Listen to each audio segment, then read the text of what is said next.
you very much. Good evening, ladies and gentlemen. Welcome to the regular council meeting for Monday, March 21st. I'd like to call the regular meeting of council to order. We have an introduction of late items, please, Mr. Jackson. Thank you, Worship. The first item on the addendum is Mariner Field Lighting and Fencing Project. The second is under rezoning application RA 363, adding a delegation from Mr. Gunter Yost and Mr. Daryash Ferozli. My apologies. And also add under 12A, new accessibility icon for City of Nanaimo, and I believe Councillor Pratt will have a motion that she'll be reading out at that time. The final thing is to add a new item after presentations entitled Council Governance Protocols. And that's all I have, Your Worship. Thank you. Councillor Bestwick. Thank you. Mariner Field lighting is under 3G. Does it remain there? And just add the report to it? Or whatever the number is? Sorry? Yes, that's correct. It's just to add the report. 7G. My apologies. Thanks. Thank you. Any others? Is there a mayor's report this evening? Yes. And do we have a subject? No. There is no subject? No, it's the mayor's report. And when will that come? Under item number 6, mayor's report. And is it a lengthy one? No. Yep. All right. Motion to adopt the agenda as amended. So moved. Councillor Thorpe, seconded by Councillor Kipp. Thank you. Discussion? No. No. All those in favor? Opposed? Motion carries. Next item, item number 4A. A motion for the adoption of the minutes of March 3rd. Seconded by Councillor Kipp. Thank you. Discussion? Errors and omissions? Seeing none, call the question. All those in favor? Opposed? Motion carries. Next item. It's with great pleasure tonight that I introduce you to a young man by the name of Julian Telfer Wan. I hope I got it correct. Julian is a 20-year-old graduate of member of the War Amps Child Amputee CHAMP program. He was born as a left-hand amputee. He's currently completing his BA in Business Administration at VIU. He enjoys soccer, basketball, kayaking, weightlifting, and playing the trombone. He's a junior counselor at the 2014 BC CHAMP seminar. He acted as a role model for younger amputees. He offered advice, shared experiences, and exemplified a positive approach to challenges. He joins the Play Safe float in the Victoria Day Parade. He acts as a safety ambassador, and he encourages kids to spot the danger before they play. He conducted an amputee awareness presentation last year at Quinish Elementary School. He laid a wreath at the Remembrance Day ceremony on behalf of the War Amps Operation Legacy. He donated documentaries from the War Amps Military Heritage Series to a local school. He's an excellent example of the War Amps philosophy, amputees helping amputees. And he's made a positive impact in the community and to child amputees in the province.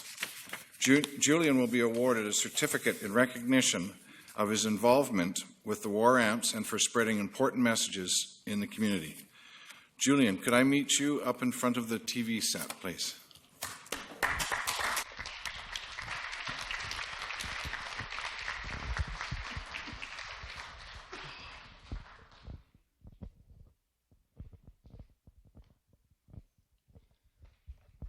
Julian, in recognition of your volunteer efforts with the War Amps Child Amputee CHAMP program, please accept our most sincere thanks for your ongoing work in spreading the message of safety, perseverance, and positivity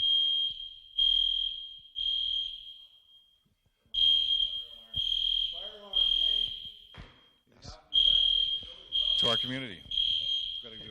We have to evacuate the building.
you very much. Well, that was very interesting, so I guess we'll carry on from there.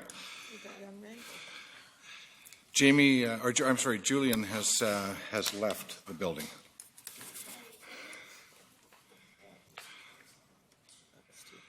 All right, next item. Ms. Signe Madden of the United Way and members of the Nanaimo Homeless Coalition regarding results of the February 9th Nanaimo Homeless point-in-time count. Good evening. Thanks for having me here today. And I've got one member from the coalition, John. Is the mic on? The mic is on. You just want me to shout louder. Thanks for having, there we go. Thanks for having me here this evening to speak on behalf of the Nanaimo Homeless Coalition. I've got one other member from the coalition who will be speaking to some of the slides tonight, and that's John McCormick from the John Howard Society. Most of you probably know John. So I'll get going fast because I know you've got a big agenda and you want to get through it. So I'm here to talk about the recent point-in-time count, which was counting the number of homeless in Nanaimo. And I'll get to that in a second. Before I get to that, I just want to acknowledge that the city has been playing a key role in tackling homelessness for many, many years, and want to thank the city for their support. And obviously, John Horn, the social planner, sits on the coalition that is making this presentation. And I wanted to share a couple of good news, warm stories about people who've been helped because of the funding that both the city, the province, and other agencies have put into ending homelessness in the community. And so these are just 3 quick vignettes of people who've been helped. One is a young mom. You probably saw her story in the newspaper back in the fall. She was helped through Tillicum Lalem, one of our coalition members in the Young Mums program. And she was somebody who had lost her children. Her kids were in care. She had an addiction issue. And having gone through the program at Tillicum, she's now got her kids back. And she's out living on her own and going to VIU. So she's just one of the people who was considered homeless, and now her life is stabilized. Another example is somebody in their 30s who went into the Wesley Street facility. And you obviously are very familiar with that, with the Wesley Street facility, and he was the first person accepted into that building. And after being stably housed, he attended detox and treatment, reconnected with his family, and after 2 years at Wesley, is now living successfully in the community for 1.5 years. So while tonight is talking about the point-in-time count and the number of people who are still living on the streets in Nanaimo, just wanted to remind you of a couple of stories of people that the city and your commitment to ending efforts to end homelessness have made a difference in individuals' lives. So now we'll just go through the slides. So the Nanaimo Homeless Coalition, the coalition was formed this year in 2015. There used to be 2 organizations that worked on homelessness in Nanaimo, and we joined them together to be more efficient. There's a list of the members of the coalition. I know Leslie from the Women's Resource Center is here tonight. Gord, obviously, is on the coalition as well.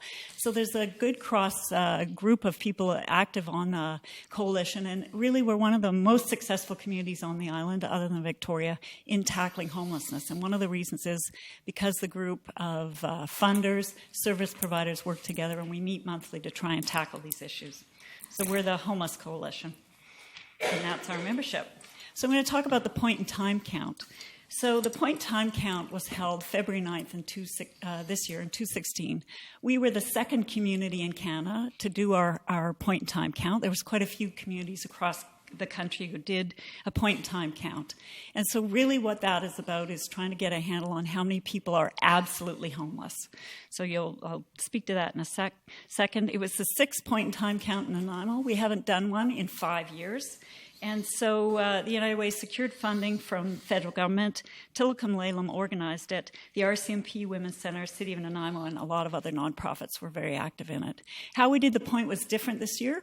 Used to be the count, and Gord and others will remember it. It was a lot of volunteers going around and beating the bushes, working in the ravines and that kind of thing. We changed the structure this year. It worked very successfully and is being copied elsewhere on the island. And that was to set up 16 fixed sites, including the library and bottle depots. So it's a great event, and thanks to everybody who donated their time and their resources to it. Next slide. So who was counted? There's the absolute homeless. That's what I spoke about before. Those are people who are unsheltered, sleeping rough, and the sheltered homeless. Those are people at Haven, transition houses, emergency shelters like the Unitarian. So that's who we were counting. Who we could not count was the hidden homeless. And so when we talk about how many people were counted in the point-in-time count, remember there's a whole section of folks in the hidden homeless that we weren't able to count. And those are folks who are couch surfing. There's many Aboriginals that are still living in at-risk situations, and they aren't being counted either in the shelters in the rough.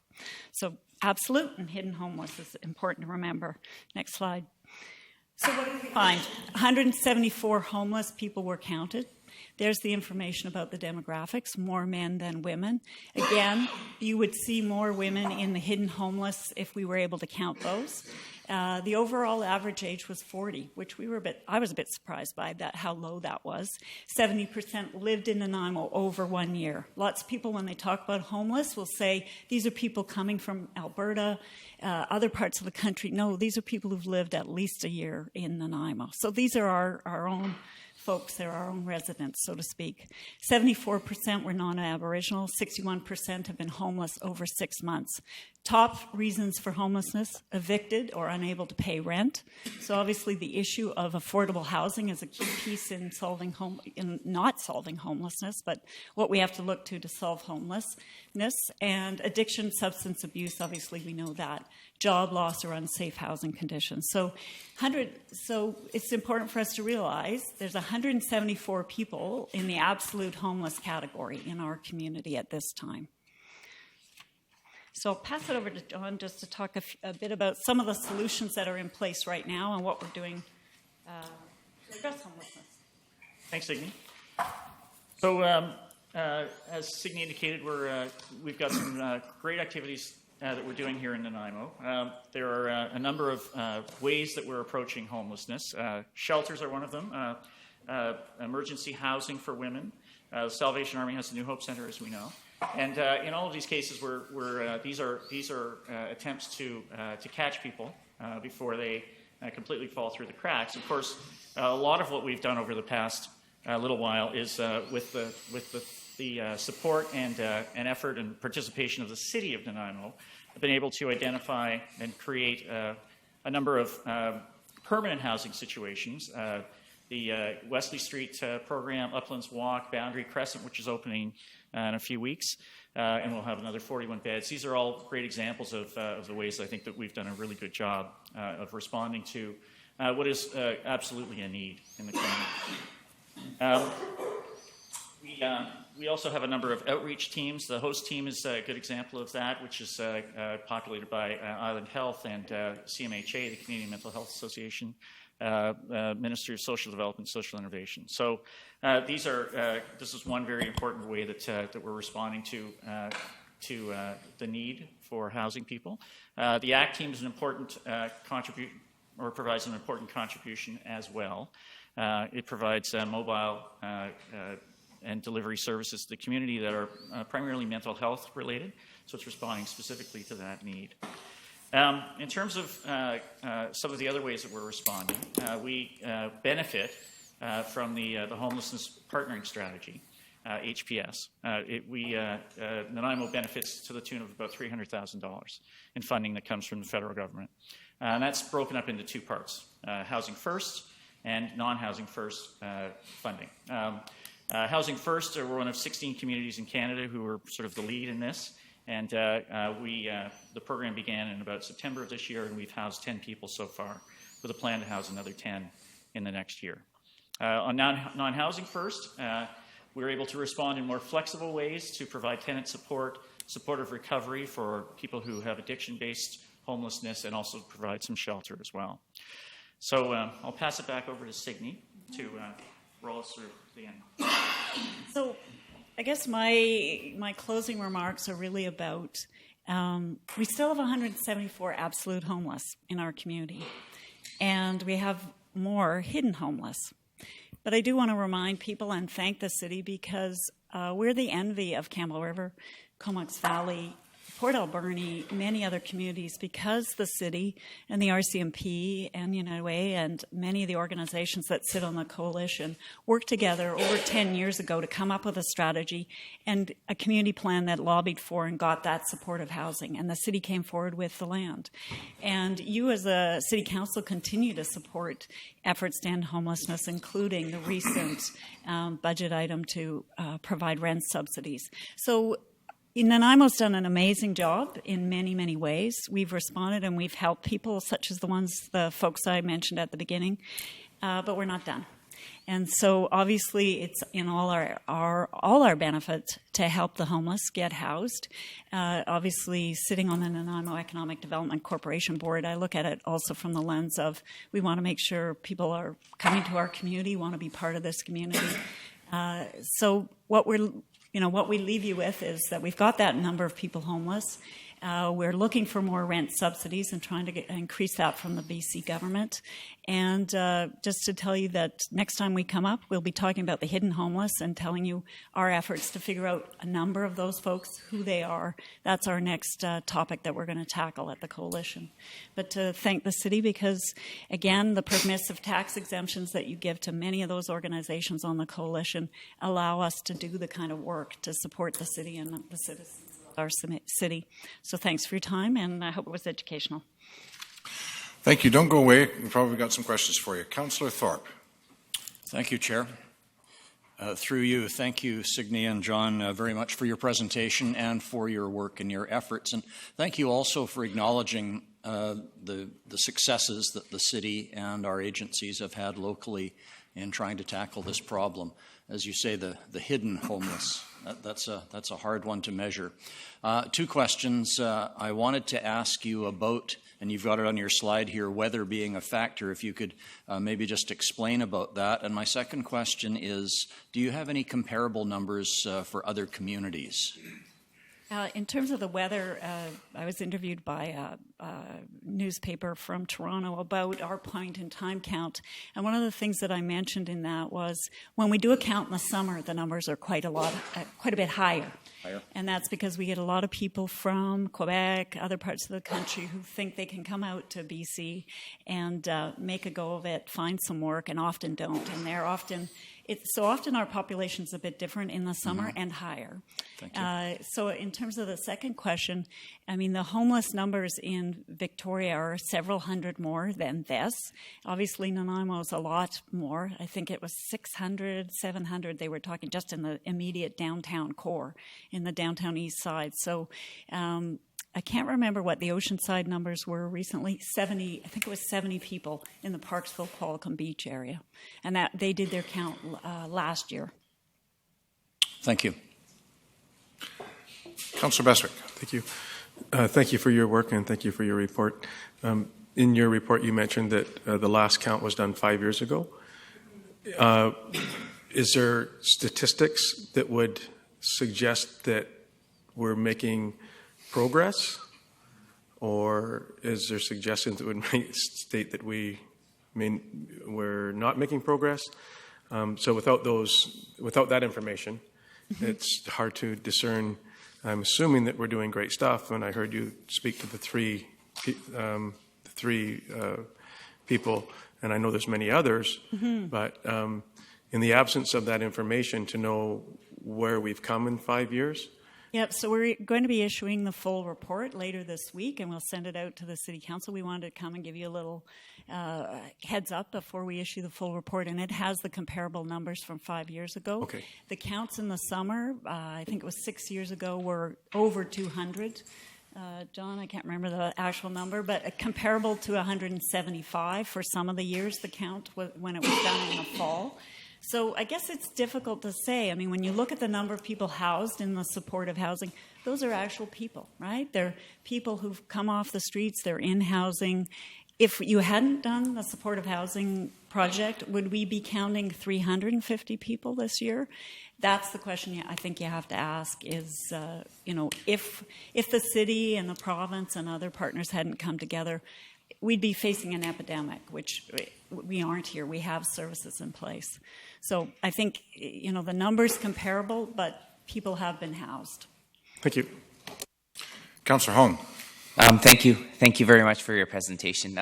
Just a couple of questions. You mentioned that I think 60% of the people were homeless for more than 6 months. Was that correct? So roughly 70 people out of the 174 were homeless for less than 6 months. So are those people just down on their luck? Are those the ones that we need to help the most? Are they the easiest potential to get them back on track?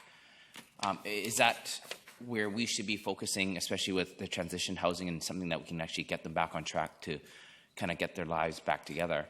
Because 70 people out of the 174 have been homeless for less than 6 months, so this isn't a chronic thing for them. Is it just bad luck? Well, I think it's a combination. I think that we ask them, what's the reason that you're homeless? And for some of them, they've lost a job, right?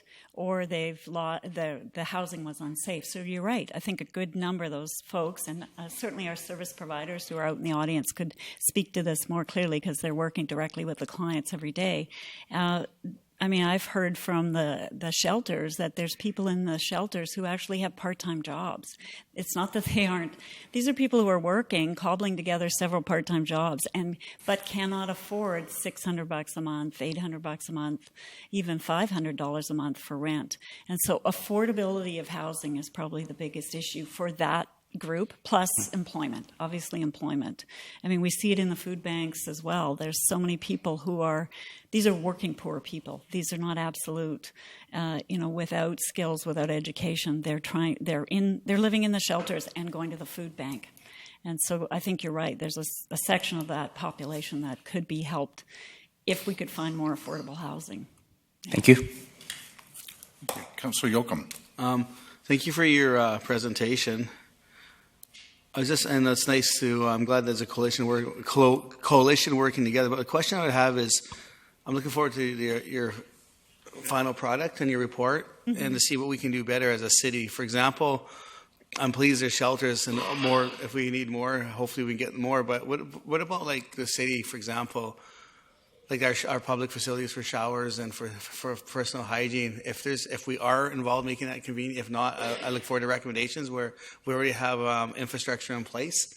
So it'll be hopefully a place where people can go have a shower and whatnot. And so that's the first thing I hope that comes out of this. I was thinking right away personal hygiene, where these people deserve a nice hot shower and a hot shower. And it's a good point, because I know at our Magnet event that was part of the homeless count, people came, they showered, they got their hair cut, they got their pets looked at. That was a huge value to that population. We had a couple of hundred people who came to the Magnet event, and they just that was a real need for them.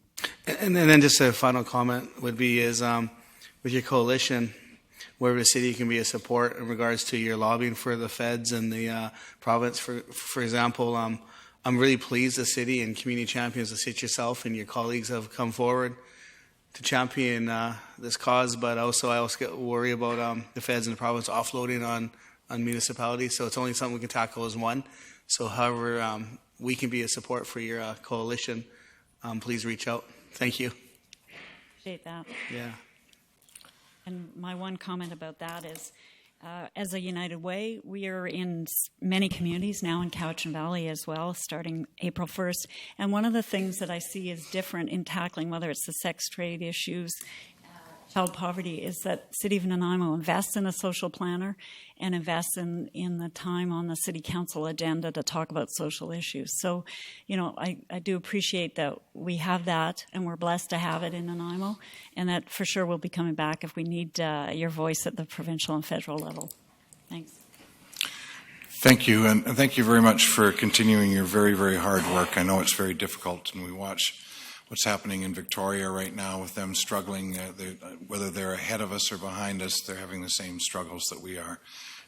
Topical over the last few days is a very contentious issue in another community that I came from in Maple Ridge, where there was somewhere between 10 and 15,000 people at a rally just over the weekend with respect to this subject, and it's very topical for them as well.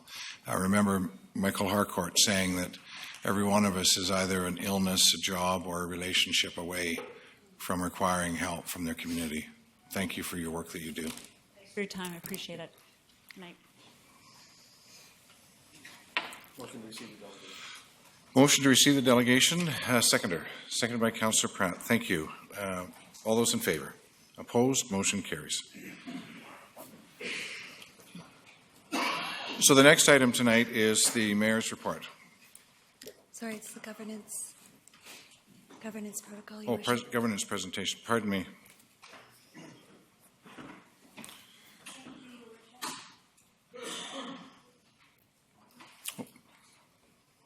Go ahead.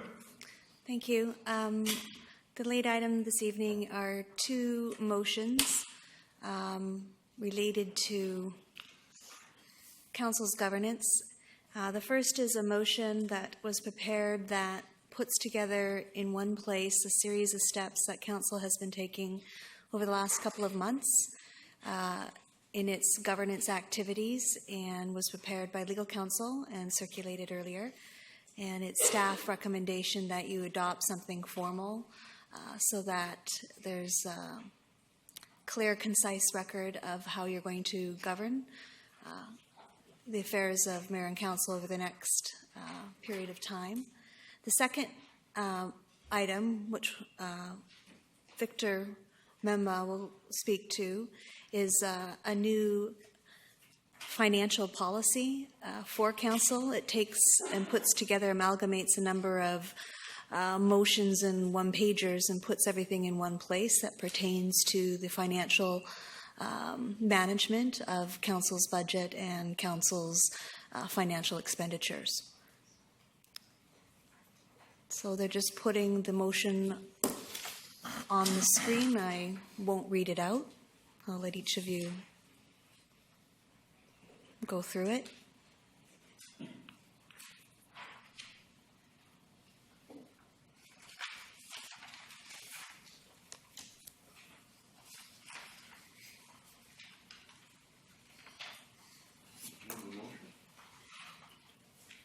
Is that it in its entirety?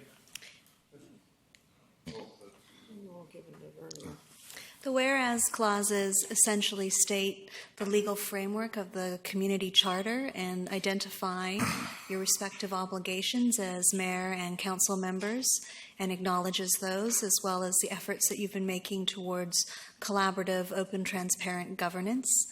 And then the meat of the protocol are the steps that you've been taking over the last couple of months.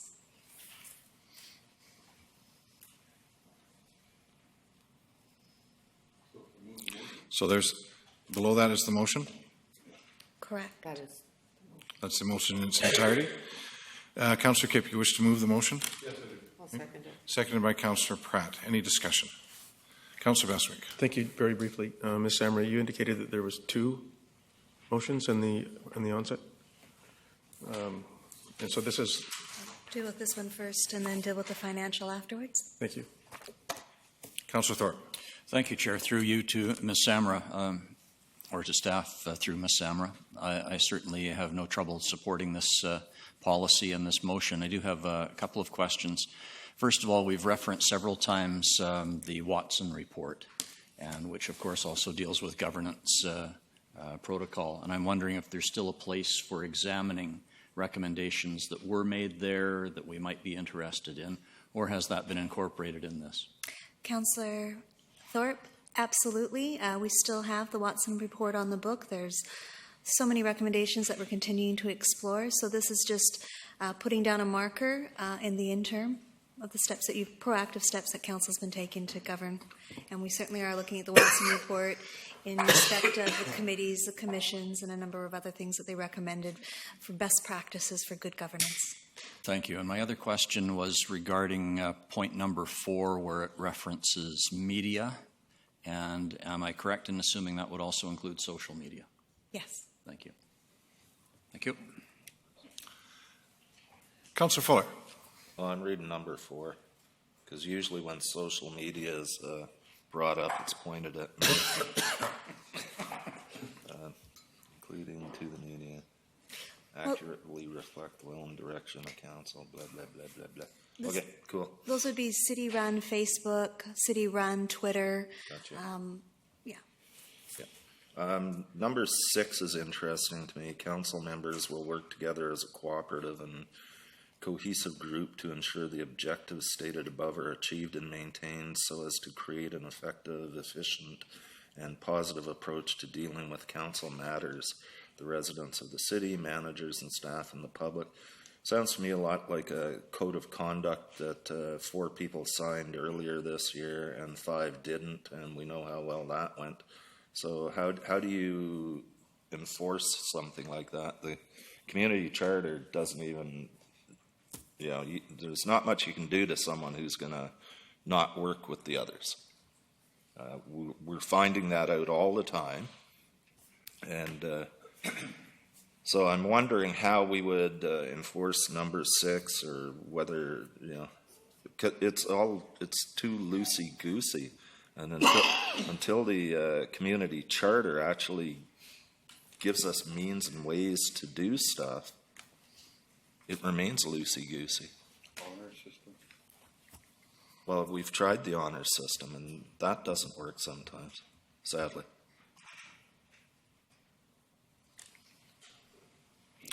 Councillor Yoakum. Thank you. Sort of similar off Councillor Folier's comments, this is great. Obviously, we need to make policy unfortunately, over some behaviors.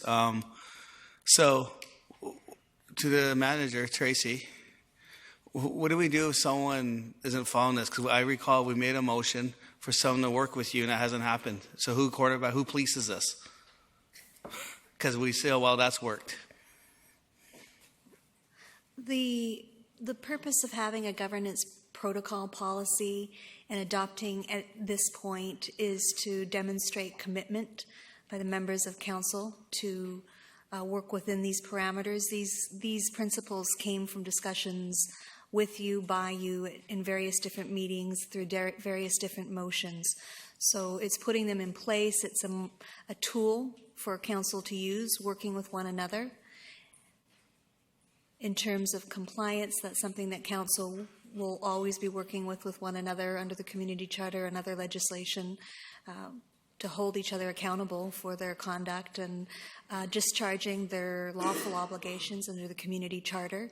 There's specific ones, and that's why they're referenced in the whereas clauses, duties to communicate and provide information and whatnot, without going into a lot of detail. But the idea of a governance protocol, having that in place is a tool for you to work with one another and provide clear expectations and framework about that conduct and how you are working together.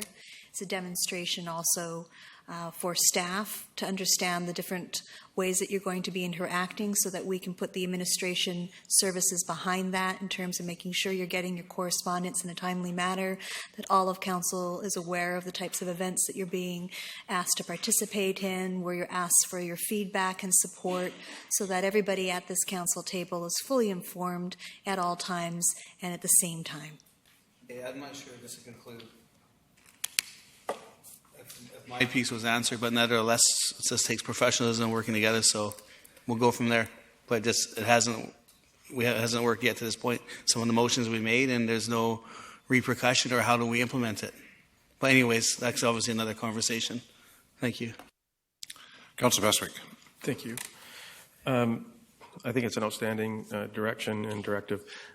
I would also just like to comment that I think in recent weeks and months that this council has taken extreme steps and considerations that have been witnessed by the casual and serious observer of municipal workings here at this table and in City Hall.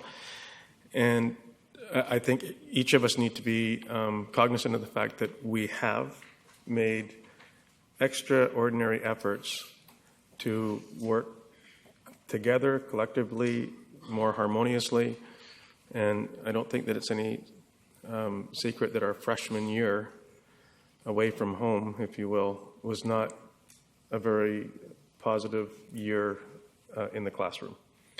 And here we are today with an opportunity with the directions that you've provided, and I'm going to suggest that in the last 3 to 4 months this council has done a lot of good work, and which I'm proud of, because we've come from a place that isn't something that very many people in our community would think that we should be very proud of. So I think we are making great progress. I'm really happy about it. That was my comment. My question is, in number 1, governance protocol policy, it states mayor and council, also referred to as council. Is it reasonable for me to assume that that follows through with each and every one of the items 3 council will encourage, which makes because it doesn't have it also referred to as council? Fair for me to assume that it runs through the entire document? Councillor Bestwick, that's a fair question. Often the term council is used in some city policies, and it denotes mayor and council. Council is council, all 9 members. Thank you. So it doesn't require mayor and council every time that it's referenced. Thank you. Councillor Fuller. Yeah, I'm not meaning to say that I totally disagree with this or anything. I actually don't think it goes far enough in a lot of ways.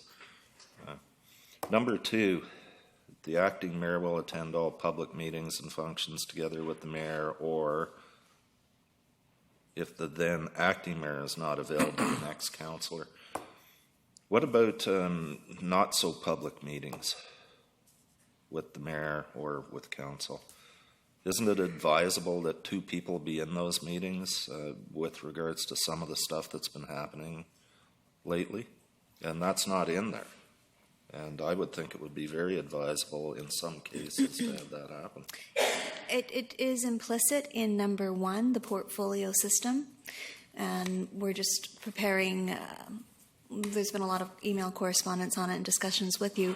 The idea of the portfolio system is allowing each member of council an opportunity to participate in meetings with the public or staff that include the mayor on that department. And also it's contemplated under that when there's informal briefings with the mayor, the acting mayor will be, and down the list, extended an invitation to participate in that meeting, either in person, by telephone call. So the internal day-to-day operations under the portfolio system contemplate that. They contemplate it, but they don't say it. Not in this motion. There's a lot of stuff that gets contemplated.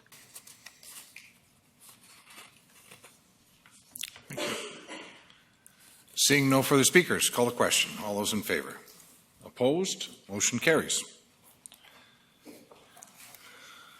Mr. Mema. Thank you, Your Worship. I'm going to address the second part of government protocols that Mr. Samuel spoke to. And to Councillor Thorpe's question, this really speaks directly to the Watson's report, where it referenced that we should take a look at our financial governance systems and framework. Now, the city has had a number of resolutions as well as a number of policies that have been standalone policies. And what we're trying to do here is to bring these into one for reference, so that when you're looking at how you manage your finances as a council for your budget, this would be the one place to go to instead of looking for several places to look for reference. I will quickly go through these. Some of what's in here is not new, and I'll probably highlight what's not new, but most of this is basically new. The objective really is to have a process where you can manage your finances as elected officials, and also to work towards obtaining the greatest value for money that's on the table. The policy actually assumes an active role for an acting mayor, and you'll notice that is highlighted in the general provisions in 1.3. Further than that, item 2 really looks at the scope of the policy. So we're looking at council remuneration.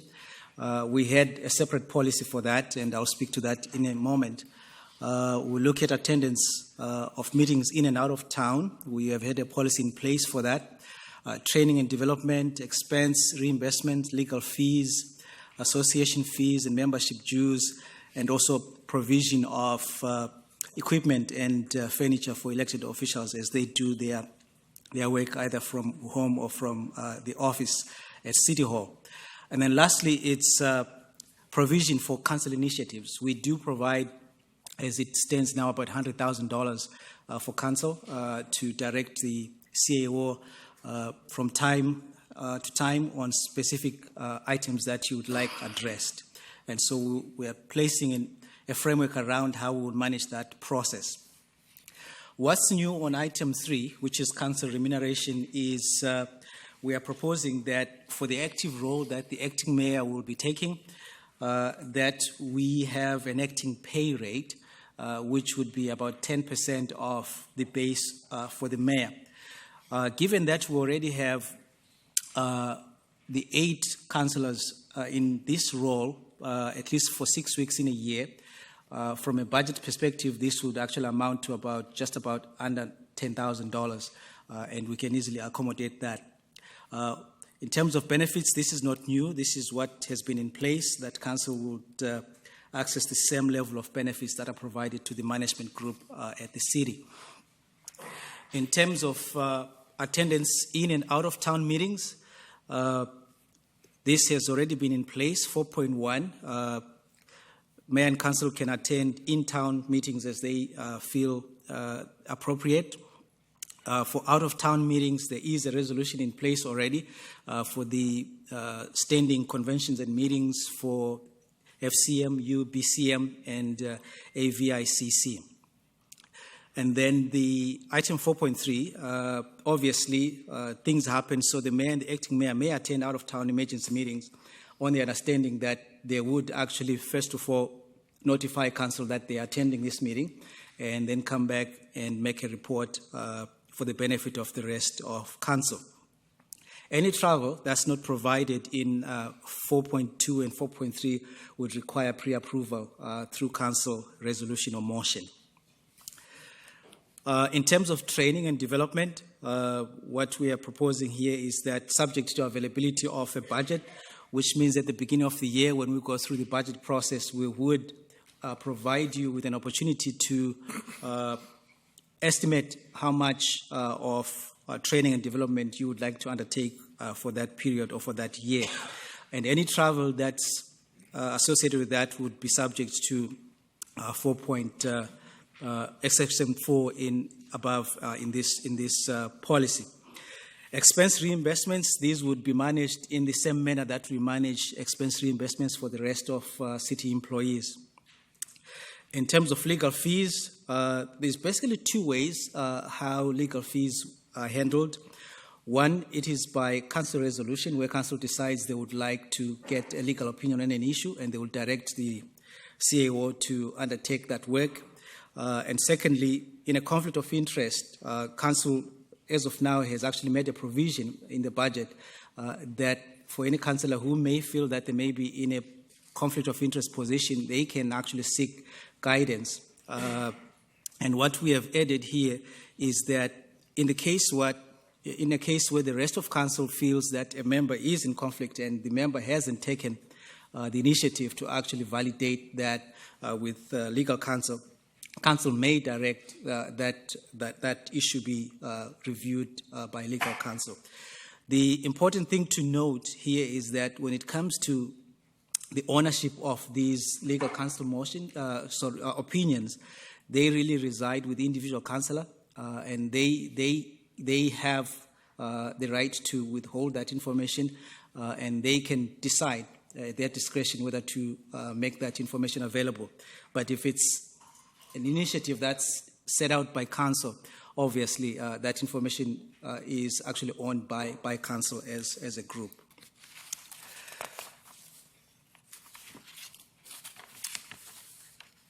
Item 8 is straightforward. Basically, we're saying for any memberships that you may want to participate in, and we're widening this across to North America in case there are other associations that have publications that you may want to have access to. Item 9 is provision of office equipment, cell phones and faxes and other equipment that you may require to be effective in your job. And what I've provided here is to propose that in the case where you retire or at the end of your term, you have an option of buying whatever we have provided to you at the depreciated value. And I've used a straight line method over 4 years. And then lastly, this speaks to the $100,000 that we have now, where council may direct the CAO on an issue to pursue.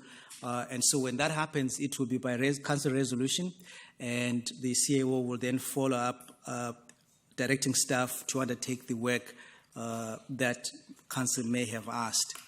And so we're basically asking for this to be approved tonight, and the policy would be managed from the CAO's office, and the manager of legislative services would actually be the contact in this matter. Thank you. Thank you. Good. Some questions here. Councillor Bestwick. Thank you very much, Mr. Mima. I appreciate your presentation and the direction. If it is within council's purview, I'm willing to so move that the council spending and amenities policy be approved as presented. Is there a seconder? Councillor Pratt. Thank you. It's been moved and seconded. Discussion? You wish to? No. Okay. Councillor Yoakum. Victor, some questions I have regards to this policy. It's great that we got this policy to get it started. Is sort of in line item number 7. What happens if the mayor or a councilman racks up a legal expense without council's approval? Who pays? Through the chair, from what we're providing as a framework here, that's probably be a difficult thing to happen, because we're expecting that there will be a council resolution to it, or it's a conflict of interest issue that has to be reviewed. But like any other expense for the city, if it's not authorized, the individual who incurred it would have to pay for that. So for example, on line 7, should it not be just a simple line that says, if mayor or council member, blah blah blah, without approval, by resolution approval, those expenses have to be covered by themselves? Would that make sense? It's implied, but nothing stops us from making that explicit in the policy. So that's a concern, because, and then secondly, so the mayor is not exempt from this policy. Nobody's exempt. And is this going to be retroactive? That's a wish of council. Okay. I don't mean to put you on sorry, I don't mean to put you in the hot seat with the question, sir. I greatly appreciate this. Okay, and then my last question I would have is 4.3, the mayor, acting mayor may attend out-of-town emergency meetings on behalf of the city, and then I'll have to provide a report. Why? I believe it shouldn't just be emergency meetings to provide a report. It should be any meetings out of town to provide a report. That'd be a good starting point. And these are just food for thought, some suggestions, because we don't get any reports from out-of-town meetings at this point. Thank you. Thank you. Councillor Fuller. Councillor Yoakum? I'll just fly in on that one as well. What would constitute an out-of-town emergency meeting? Okay, well, I'll take a... Is this going to be implied? No. I don't like the word implied, because it just allows too much leeway. So there's a couple of things to say. The first is I don't advise applying the policy retroactively. It's best to have it from this day forward. That's not what I asked. But no, I'm answering Councillor Yoakum's questions first. Yeah, but I'm asking the question right now. She hadn't answered that. Yeah. And the second... But he asked for me to ask questions. Okay. He pushed my mic. Okay, so the question I'm just is... bugging you, Tracy. I got to answer all of the questions. Go for it. Go for Bill's, because that was going to be one of mine. So it doesn't need to be retroactive because right now the only policies on the books are council can access legal fees for conflict of interest, or council can adopt a motion to obtain legal fees. So those already exist. We're just putting them expressly in here. Out-of-town emergency meetings, I don't know, let's say the ministry called an emergency meeting of all mayors because there had been some type of disaster, or it truly means emergency. It doesn't just mean there's an interesting event happening down in another place that somebody wants to attend. It denotes an actual emergency related to the governance activities where the mayor, under some type of legislation, would be compelled to have to attend. So they may never occur, but it might. What was the other question? Yeah, and I'm still going. Okay, so with the legal fees, is there not a means right now, do we not have a policy where if I've gone out and sought legal advice and it hasn't been approved by council to do so, I could go and do that and not have to pay those monies back?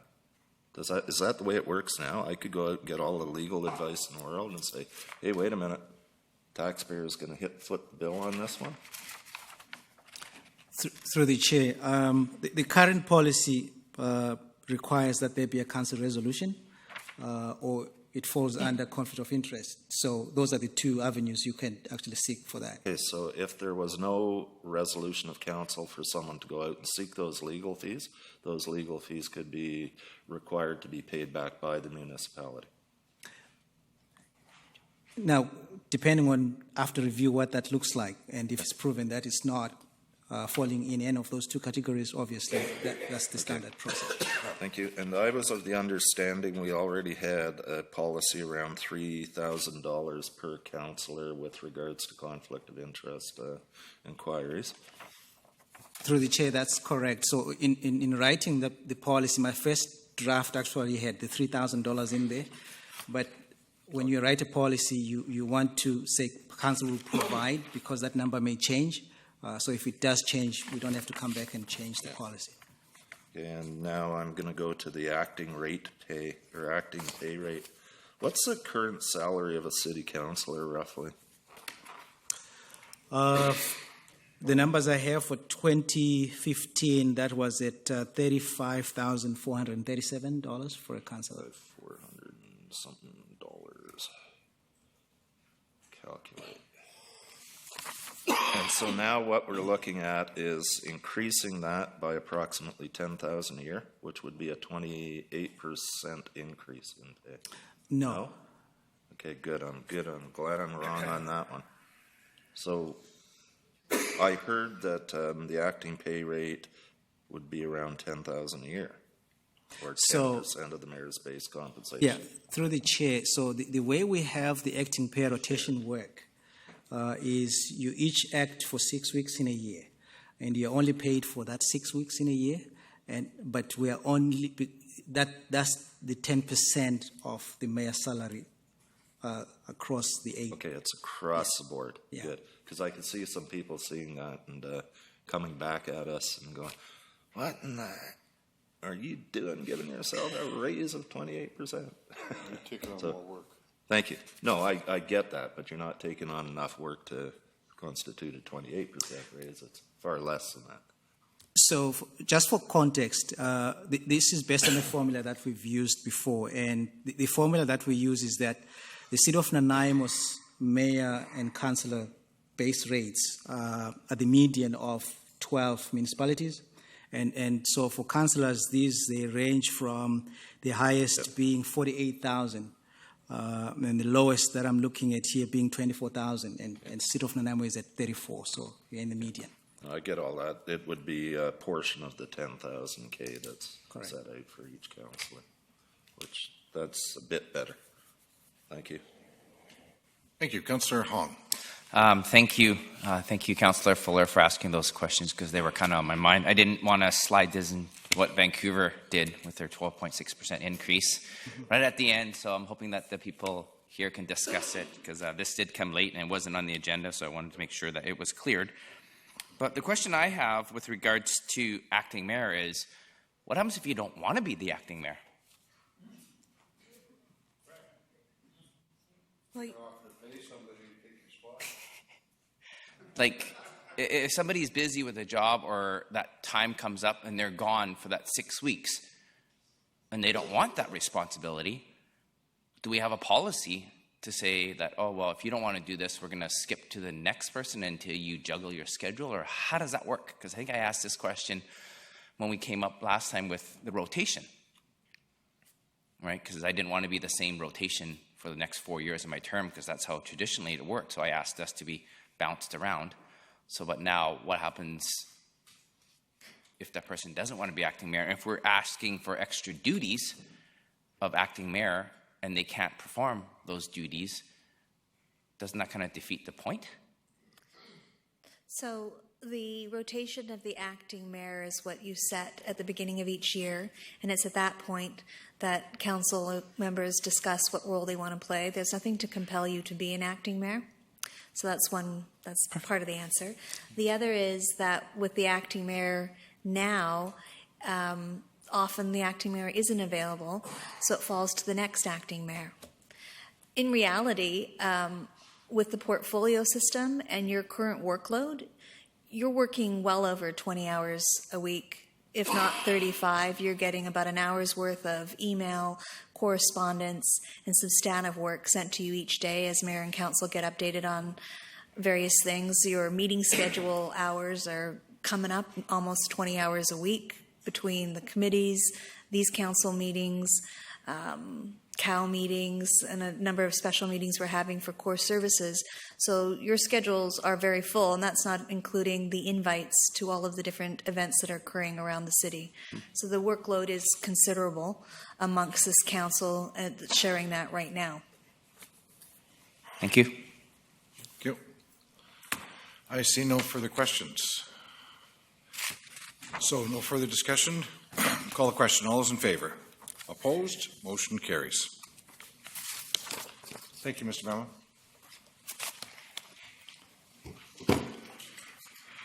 So the next item on the agenda is the mayor's report. I want to say good evening. And before we proceed with the balance of the business portion of tonight's meeting, I felt it necessary to address some of the concerns in the community with respect to council. As many of you know, council officially announced on March 7th that Ms. Tracy Samra had been selected as our new Chief Administrative Officer. I'd like to take the opportunity tonight to publicly add my personal congratulations to Ms. Samra. I've worked with Tracy in the past, and am a witness to her drive and determination in any and all endeavors she embarks, and have no doubt she will hit this new challenge head on, as she has demonstrated in the past. I will also go on to say that I will support Tracy in her new role. I will encourage all members of the community and beyond to do the same. Tracy, congratulations. I also wanted to report on my role moving forward with council as to us continuing with our work on the public's behalf. As always, I am accountable for my actions before, during, and after these difficult times we've come through. I value the important work of all of our councillors and what they do for the people of Nanaimo. I respect the opinions of my fellow councillors and believe we all work hard in the best interests of Nanaimo. Debate is healthy and is part of operating in a civil society. Every member of council was elected by the people of Nanaimo, and I certainly intend to honour the voices of the electorate. The people of Nanaimo expect us to resolve a number of issues on their behalf. We have infrastructure projects that need our attention, economic development opportunities we want to grow, finances to manage, and many other things that require our attention. It's important that we do this work together on behalf of the City of Nanaimo. I look forward to the entire council, advised by our Chief Administrative Officer, Ms. Tracy Samra, digging deep, finding the wisdom to forgive, heal, and move forward in a cooperative, democratic, and collaborative manner for the balance of this term. Thank you. Next item is reports, 2015 budget carry forward. The purpose is to provide council with a summary of the 2015 budgets carried forward to 2016. So moved. So moved? Second. Any discussion? Seeing none, call the question. All those in favor? Opposed? Motion carries. Capital project results for the year ending 2015, December 31st. The purpose is to provide council with a summary of capital project results for the year ending 2015, December 31st. So moved that council receive the capital project results for the year ending 2015, December 31st. Thank you. Seconded by Councillor Hong. Thank you. Discussion? Seeing none, call the question. All those in favor? Opposed? Motion carries. Next item are the operating results for the year end 2015, December 31st. And the purpose is to provide council with a summary of operating results for the year ending 2015, December 31st. So moved that we receive the results for the year ending 2015, December 31st. Thank you. And seconded by Councillor Pratt. Thank you. Discussion? Seeing none, call the question. All those in favor? Opposed? Motion carries. So, next item is D, surplus allocation. And the purpose is to obtain council approval for the allocation of 2015 surplus. There's a staff recommendation on page 31. I move the staff recommendation. Councillor Pratt moves the staff recommendation. Councillor Bestwick, did you want to second that? I will second that. Second, and you wish to speak to it? Yes, please. Moved and seconded. Thank you. Go ahead, Councillor Bestwick. Question, Mr. Mima. Under G, 1G, unallocated surplus, later in the agenda, we are going to be a late item, 7G, Mariner Field lighting and fencing project. And the intent is for, in the report under number 2, for the funds to be directed from the capital plan. Is it something that can come from unallocated surplus so that we don't, or is there a benefit to either or neither? To the chair, so the item you're referring to, the funding will come from the capital reserve, which I think is the appropriate place. What we transfer to unallocated surplus, if you look at page 32 at the bottom, we provided that the balance that remains there, which would be about $2.3 million, would be allocated to future liabilities and accruals. So for a cleaner way, I would recommend that comes from the capital reserve as an appropriate reserve for it. Thank you. I didn't want to make a big deal about it, but I just wondered if it would be possible not to take money out of capital if we've got a surplus from 2015. Okay. Thank you. Councillor Kipp. Well, I'm having trouble supporting this because one thing I see with surplus, it's an overtaxation. So I'd always like to give some back to the public, but we're seemingly saving it. And the second concern I have is we're running behind on our infrastructure and the money we put aside for our asset management. I think a couple of years ago we were looking at we're putting aside 1% a year right now. So with this type of ability, we should be able to put more in that asset management fund. So can I say that out of this, how many of them would be just equipment depreciation reserve is asset management, only 500,000? That's a concern for me because I want to manage the assets we have. I don't want to continue to build new ones if we can't fund the ones we have. And out of a surplus budget for me, which is overtaxation, I would love to see a long-term on this that would mean asset management, and I don't see it in here. Mr. Mema. Through the chair, if I may provide some context. So when you look at surpluses, to Councillor Kipp's comment, when you look at surpluses, there is a benchmark as to what's healthy and what's not healthy in terms of surpluses. And out of 18,000 municipalities in North America, a study was done, and it was determined that if you have a surplus between plus or minus 5% of your general operating, that's a healthy, sustainable surplus to have. And so if you look at our general fund, as it stands in 2015, it came in at about 4%, so it's within that benchmark. The second piece has to do with the way we budget. We budget from a conservative perspective. So most of the surpluses that you might see really come out of either some revenue that has come in a little bit higher than what we anticipated to be. And so the funds that remain, they flow through back into helping smooth our taxation regime in the future. So it still goes back to meet the same reason why we actually went out and taxed. So it smooths the taxes in the future. Thank you. If I can follow up on that, This is over and above all the reserves we've already collected and planned for in our budget. So to say that this is an excess to the reserves, because in our budget, we've collected for our reserves, and this is over and above last year's reserve collection. So, and 5%, this is actually 5% of our taxation, because our taxation is $100 million, and our operating is about 140, and the capital is about, 20 or 30 something after that. So only our taxation and our revenue is $100 million. So this is 5% of taxation.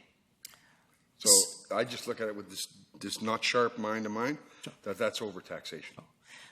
Through the chair, I think we would have a workshop in early April, and we can work through this discussion. But what I want to say is, at the end of the day, all the surplus is not all coming from property taxation. So some are coming from fees, and so we'll have to work this out and have a conversation with specifics as to where this actually came from. Well, again, yes, I understand we can sell land, we can have user fees, development cost charges, other government can give us money, and we tax. That's our 5 ways to make money. And if out of all of those, if we've got an overage of $5 million, so we're over $5 million, that's how I see it. And where it comes from is all out of either this or this pocket. And that's, to make it healthy for the corporation is important, but we have to make it healthy for our people too. Thank you. Thank you. Councillor Hong. Thank you, Chair. Couple of comments and some questions. I guess one comment. The fact that I hate losing $633,000 from our water fund because citizens conserved water. Congratulations. You guys did an amazing job this summer. Our reservoir was held out, so it was amazing. So we can live through a drought, which is amazing. The next one was the heating electricity. We're under budget by almost $300,000. So again, congratulations to staff for making these implementations and changes that save the city and the taxpayers money. And one question I have is the building inspection revenues were higher than anticipated by almost $400,000. Does that mean that we're building more things last year than anticipated? Is that how we get that money, or where does that money come from? In talking to the Director of Development Services, so what happens when you estimate fees like development fees is you obviously look from an experience and make a determination. But these swings really come from what shows up at the door. And when we looked at what happened last year is he had just one that was done in December that was $200,000. So that gave you the swing. So that explains where the money came from. Okay, thank you. Thank you. I see no further questions. Call the question. All those in favor? Opposed? Motion carries. Next item, Parks and Trails Parcel Tax Bylaw. The purpose is to introduce bylaws related to the Regional District of Nanaimo parcel tax for regional parks and trails, which increases the parcel tax by $1 per year for 7 years. Councillor Hall, can you read out the recommendation, please, the motion? Sure. The Council received for information a report pertaining to the Regional Parks and Trails Parcel Tax Bylaw 2016, number 7228, and Parcel Tax Roll Preparation Bylaw 2016, number 7229. Thank you. There will be more. I'll second that. Second that? Thank you. Any discussion? Seeing none, call the question. All those in favor? Opposed? Motion carries. And Council adopts bylaw number 7228 and 7229, which implements the $1 parcel tax increase. No, you jumped ahead. Sorry. That passed first reading. Oh, sorry. That Council that the Parks, Recreation, and Trails Parcel Tax Bylaw 2016-7228 provide authorization to collect parcel tax pass first reading. Thank you. Seconded by Councillor Kipp. Any discussion? Seeing none, call the question. All those in favor? Opposed? Motion carries. And that the Regional Parks and Trails Parcel Tax Bylaw 2016, number 7228, pass second reading. Seconded by Councillor Kipp. Thank you. Seeing no discussion, call the question. All those in favor? Opposed? Motion carries.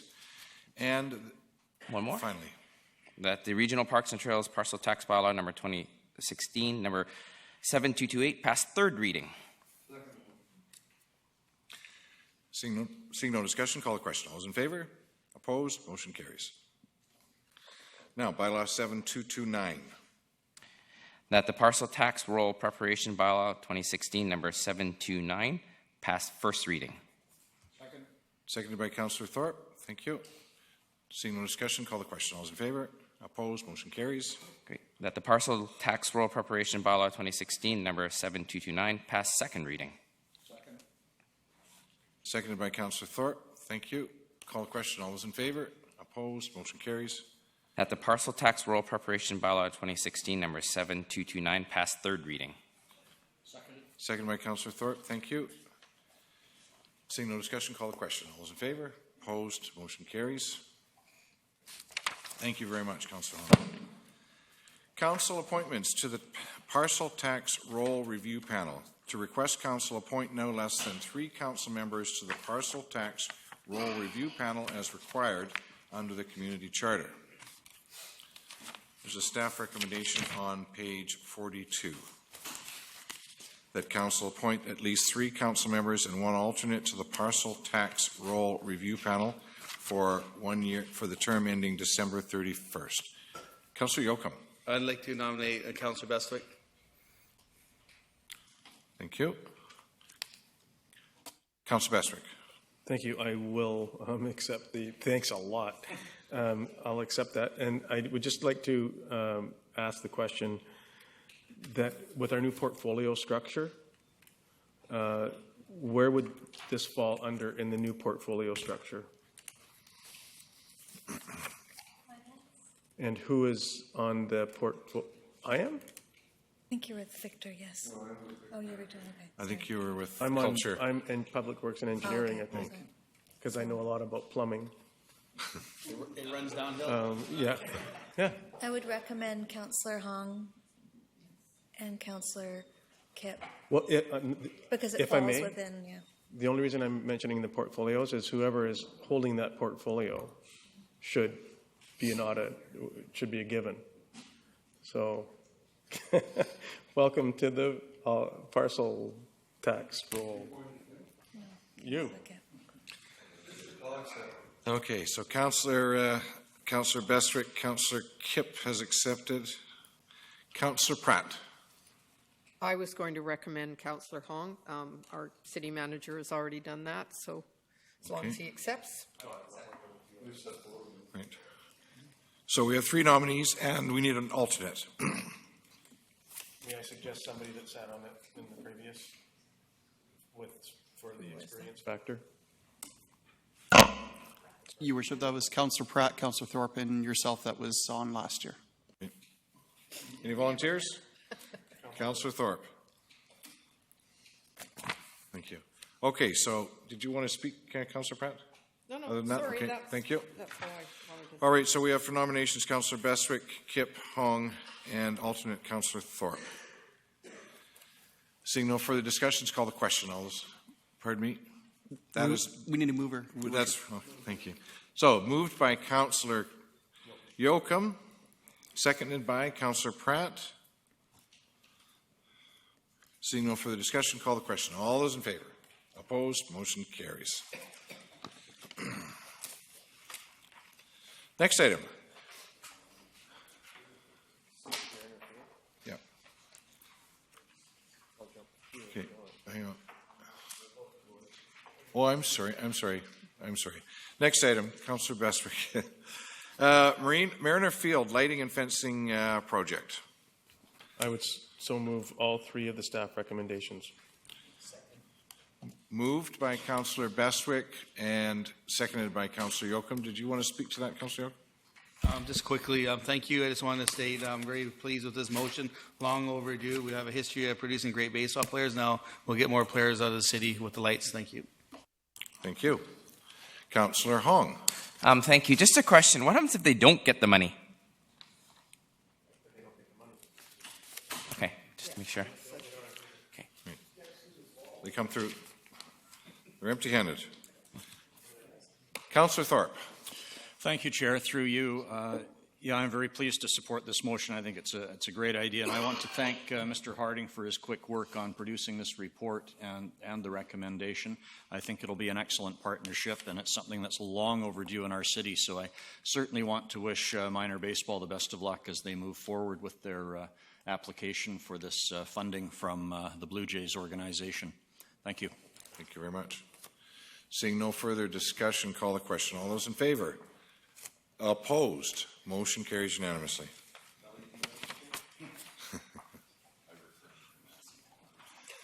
Next item, H, Victoria Road Sidewalk and Utility Upgrade Tender.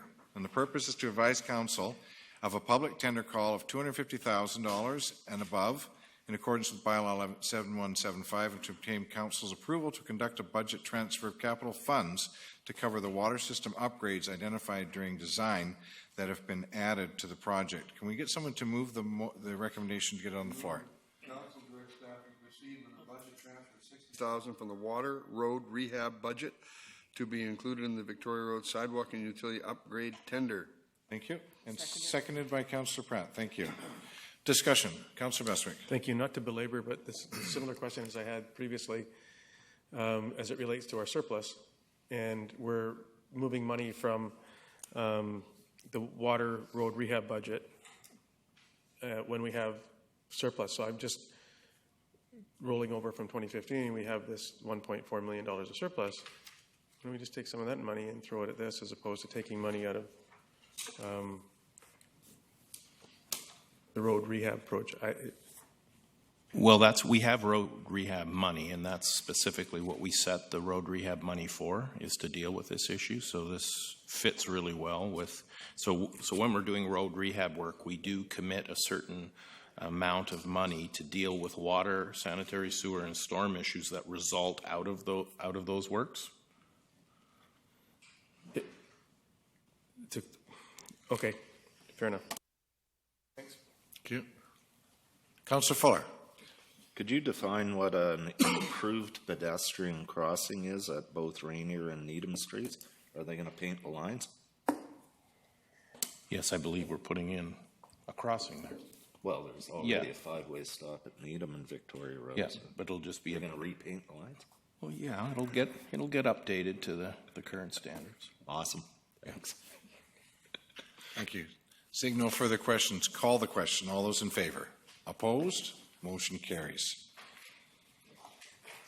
I would like to move that we do not recess for 15 minutes, that we just continue on. Seconded? Yeah, good, whatever. What is Council's pleasure? Call the question. All those in favor? Opposed? Motion carries. We will not recess. Apparently you had a recess earlier. All right. Next item. Development Variance Permit number DVP 280 at 1074 Old Victoria Road. And the purpose is to obtain council authorization to relax the mobile home park front yard setback from the Old Victoria Road frontage and the mobile home pad front yard setback for an existing mobile home park. It's requested that council hear anyone wishing to speak with respect to DVP 280. Somebody there? Yep.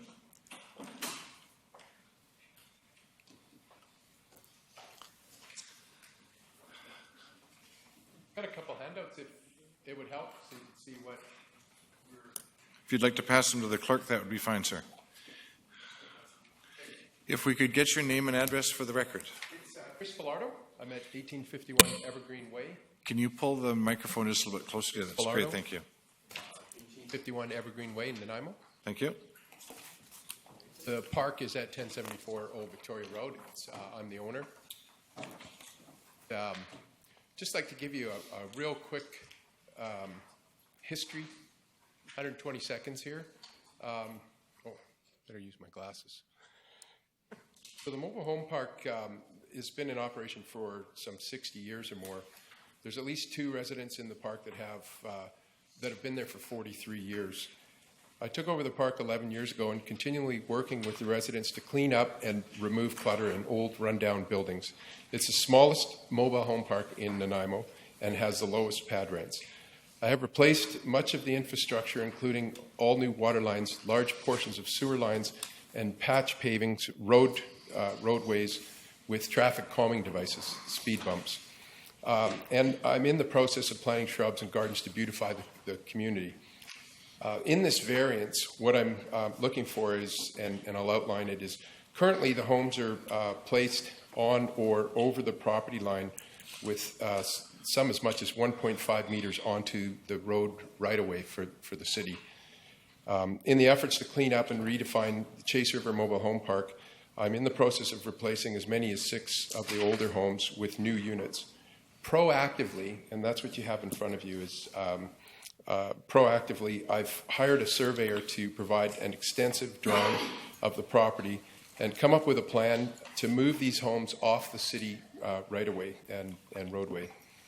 The variance request is to allow new homes to be installed 2 meters inward from the park property line and off the city road right-of-way. The existing fence along Old Victoria Road will be repaired, replaced with a new one in accordance with the city regulations. This would isolate and make private the backyards of the homes along the roadway. In conclusion, we are proactively moving homes off the city road right-of-way. We will improve the park with refreshed homes and new open concepts. The improvement to the park will benefit the residents of the park and the general surrounding of the community, and most importantly, will continue to provide affordable, attainable housing in the city. Thank you. One thing to note, if I may, that the city, by definition, calls the backyard the front yard on this particular property. If you see the drawing I've sent or handed out, the Old Victoria Road is actually the backyard to all the residents there. There's a separate entrance coming into the park, so just as a note. Any other questions? I'd move to receive the delegation. Pardon me? No questions for you, sir. Okay, thank you. Thank you. Move to receive the delegation, seconded by Councillor Pratt. Call question. All those in favor? Opposed? Motion carries. I would so move that council issue development variance permit DVP 280 at 1074 Old Victoria Road to vary the required mobile home park yard setback along the Old Victoria Road frontage to 0 meters and to vary the front yard individual mobile home pad setbacks as noted in the report. Seconded by Councillor Thorpe. Thank you. Discussion. Seeing none, call the question. All those in favor? Opposed? Motion carries. Next item, development variance permit number DVP 281 at 154 Westwood Road. The purpose is to obtain council authorization to permit 2 signs within the Nanaimo Parkway buffer. We have one delegation, Mr. Leon Davis from BC SPCA.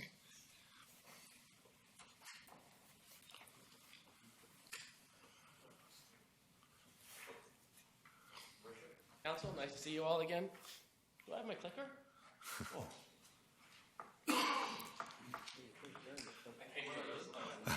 I wonder if we can get you to pull that microphone down a little bit closer to you, sir. Sure. Thank you. Yes, so it's getting really exciting. I debated about whether or not to bring you a bit more of a pictorial update about what's going on. And I'm sorry, but I thought, no, I'm not going to, because it's going to be much more fun to have a surprise for everybody in June, which is what we're aiming for to have an opening. We're just waiting to hear from the Premier's office to see when she can make it. So building should be finished by April. It's been a roller coaster of a year. I've never been involved in anything like this, but it's been a great learning opportunity. Tracy, the staff at the city have been amazing to deal with, so supportive, especially my lack of knowledge about anything. The number of calls I've made to staff going, I don't know what I'm talking about, can you tell me? And they've really helped. So I had one hiccup come up, which was a couple of signs on the property. And until I got here tonight, after I made this presentation, I found that the staff recommendation actually now is to approve them, and it wasn't before. So I'll adjust my presentation just so you can see exactly what it is that we're asking. There's the elevation of the front of the building with some lettering that we wanted to put, and that's kind of the purpose of that wall that we created. It was approved in the development permit, but then I was told later on that they should have flagged it as a sign permitting issue because we assumed it was included because it was in the pictures, and then found out recently that it wasn't. Something that we do with all our buildings and we'd really like to be able to do here. It's not lit from the back. A couple of small pot lights looking up at it.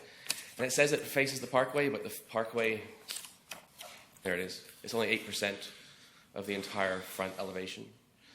There it is. Just last week. Isn't that pretty?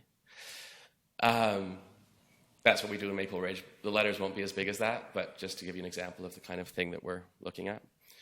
And if you see, that wall is kind of on the right-hand side of the building there from where I'm standing.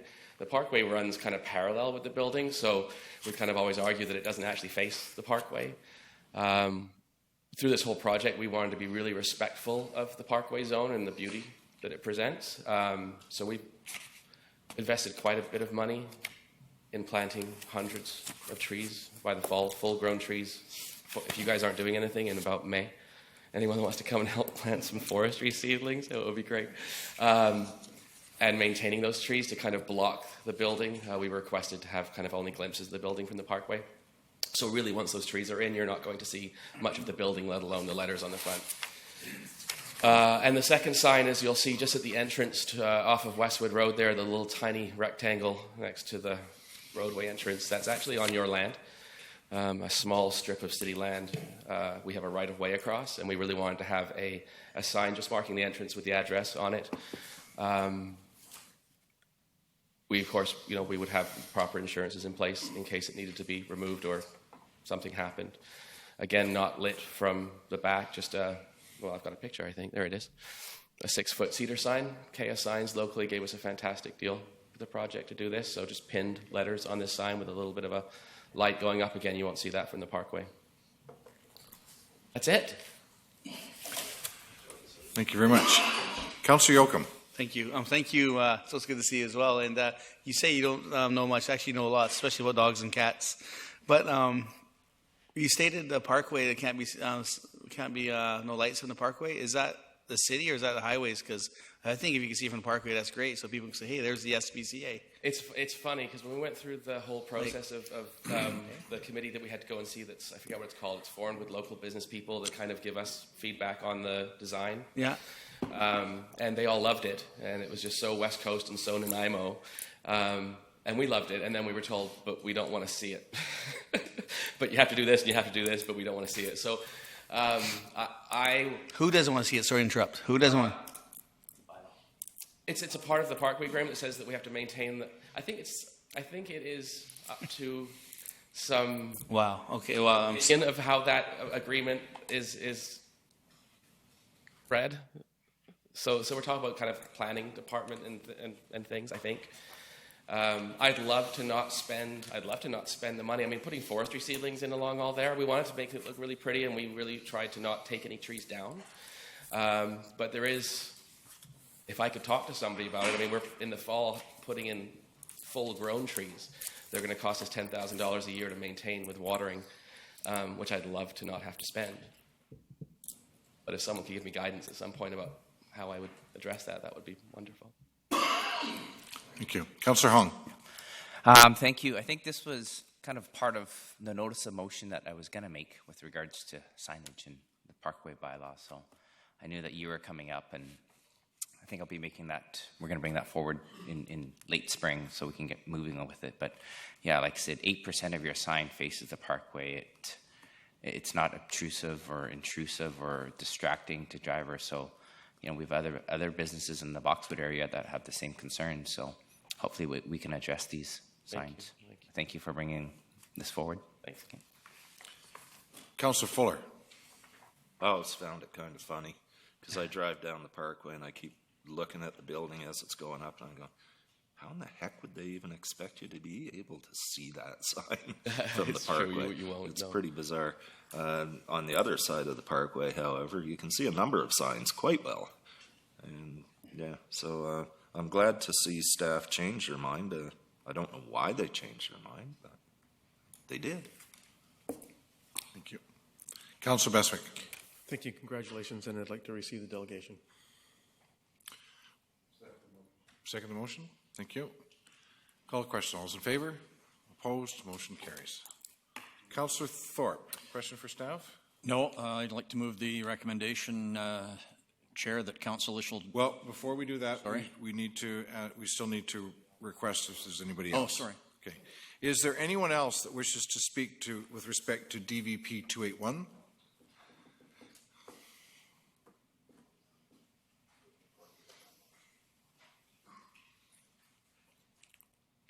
My name is Fred Taylor of 204 Emery Way. I was a member of the liaison committee appointed by council for 2 years, chaired by Lloyd Cherry. My opinion was to keep a provincial roadway at provincial cost within our city in order to avoid costs to the city of a major road across our city, i.e. the OCP.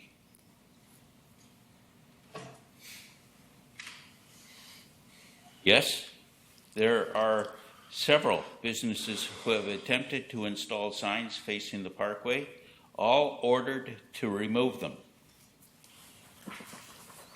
Several signs in the parkway may reduce the speed to 50 km due to distraction, i.e. when the highway moved down and through Duncan, you got a big congestion area now.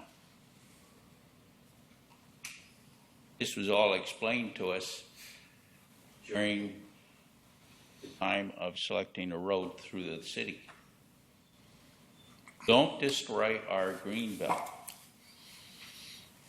There's people out there that noticed one sign going up by a mistake of staff.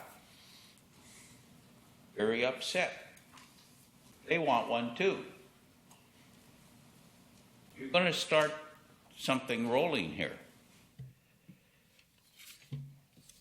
Please recognize our parkway design guidelines. Go out in cooperation of the city and the Ministry of Transport. One of the statements throughout this is all advertising signage should be oriented to the street on which the development fronts, not to the parkway. I agree with one of the signs proposed tonight, even though it's in the buffer, it's on Westwood Lake Road. Not the sign that gives any chance to create more people wanting a sign as well. Yes, the Ministry of Transport does not object to signs. That's in or beyond, that's within a 4.5 meter setback from the parkway. Because I phoned and said, what are you doing? Crossing our guidelines and everything after they've been developed? What's going on here? Because you do have a statement they don't object. They don't object to anything beyond 4.5 meters. That's where our sign bylaw takes over. Please recognize our Nanaimo Parkway design guidelines. Yes to the one sign on Westwood Lake, no to any other sign, as we've done through bylaw demand, everything to everybody else.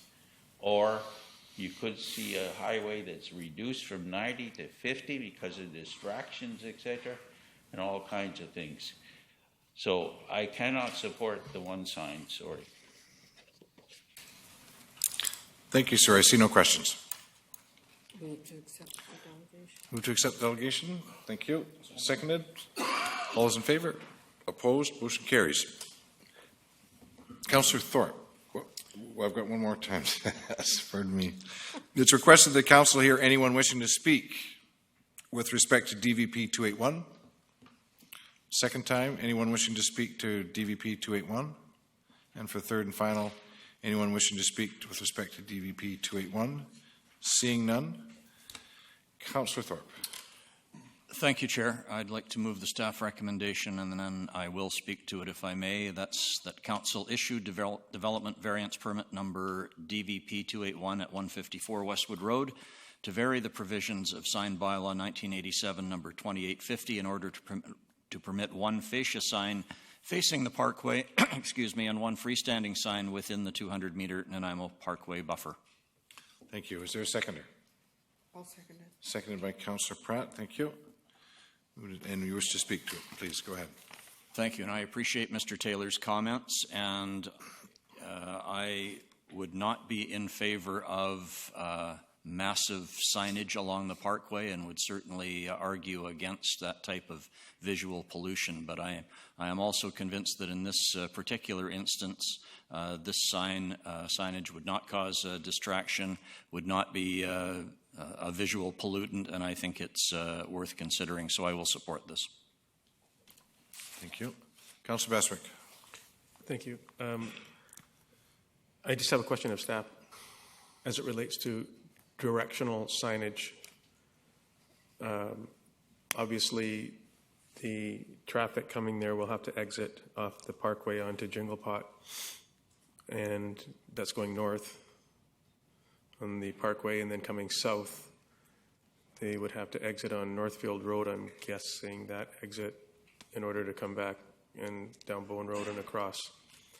Will there be any kind of directional signage as we have, I don't know, a sign to a golf course or to a, there's signage that's directing you, a hospital sign that's, given that the SPCA is kind of a dog hospital and kitty cat and livestock and animal hospital, is there any directional signage on the parkway that we could ask to have? So there's sort of two parts to that answer, Your Worship. First of all, directional signage on the parkway would come under the approval of Ministry of Transportation. But in terms of directional signage, once you leave the parkway and you're on the series of roads that you mentioned, I think there's certainly opportunity to have directional sign within the city, and we'd be happy to have that discussion with the SPCA. Just a follow-up, if I may. Is it in our purview to ask the ministry if such a sign opportunity exists? I recognize that it's under their authority. Can we request, if there is anywhere else in the province of British Columbia something similar to this, given how you will have to traverse to get there? And I know that that's off the topic of the motion, and I will be supporting the motion given the fact that 8% or less of the sign will literally be visible to the parkway and it's not lit. Is that correct? That is correct, Your Worship. There's no backlit to the signage. And in response to the first question, absolutely, Council could make a motion for a request to the Ministry of Transportation to allow for directional signage on the parkway. Thank you. Seeing no further questions, call the question. All those in favor? Opposed? Motion carries. I'm not sure if it's appropriate now then to Ms. Samra to make a motion to direct staff to speak with the ministry as it relates to opportunity for directional signage off the park, coming off the parkway. And I think you know the inference of what is being asked without the detail of the wording. I'd like to make that a motion if you believe that it's necessary to make a motion to direct staff to inquire about that opportunity to have a sign, or just the motion's a good idea. I'll make that motion. I don't know what I said, but I'll make that motion. I'll second it. Seconded by Councillor Pratt. Mr. Jackson, do you think you've got that collected? Does Council need it read back anyway? I think we've got the gist of it. Call the question. Oh, Councillor Hong. Thank you. I just have a question. Are there any other directional signs on the parkway? There's kayak shack and stuff like that. On the parkway? Yeah, well, on the highway. On the highway, where we're talking about the parkway? The highway? No. Well, there's directional signs. No, I don't think there is. I don't even think that we even have a sign for the actual hospital on the parkway. There. So this is what this does. This will ask us, staff, to ask the authorities responsible for signages whether or not we can put one there or not. And if we can't, we can't. Thank you. So the motion's on the floor. Oh, no, I'm sorry, it's been voted on. So, no, pardon me, there's a second motion. All those in favor? Opposed? Motion carries. Next item is Development Variance Permit Number DVP 283 at 614 Nottingham Drive. The purpose is to obtain council authorization to relax the maximum allowable height requirement for an accessory building under construction. It's requested that council hear anyone wishing to speak to it with respect to DVP 283 at 614 Nottingham Drive. For the second time, it's requested that council hear anyone wishing to speak with respect to DVP 283. And for the third time, anyone wishing to speak to DVP 283? Seeing none, can I have a mover for the motion? Councillor Thorpe. Thank you, Chair. I'll move that council issue developed variance permit number DVP 283 at 614 Nottingham Drive to vary the maximum allowable height for an accessory building from 5 meters to 5.16 meters in order to permit a detached garage. I'll second that. Seconded by Councillor Pratt. Thank you. Councillor Hong. Thank you. Just for clarification, this isn't a carriage house, right? This is just a garage? There's not going to be a suite on it? Your Worship, my understanding is strictly a garage. There's no suite. Thank you. Thank you. Seeing no further questions, call the question. All those in favor? Opposed? Motion carries. Next one is rezoning application RA 363 at 306 Hillcrest Avenue and 525 3rd Street. 305, 311, and 321 Watfield Avenue. And the purpose is to present a rezoning application to council for the properties located at 306 Hillcrest Avenue, 525 3rd Street, 305, 311, and 321 Watfield Avenue to rezone the lands from single-dwelling residential R1 and duplex residential R4 to mixed-use corridor, Core 2, in order to permit a mixed-use development that includes student housing. We have one delegation, and that's Mr. Gunter Yost and Mr. Darush Feruzli.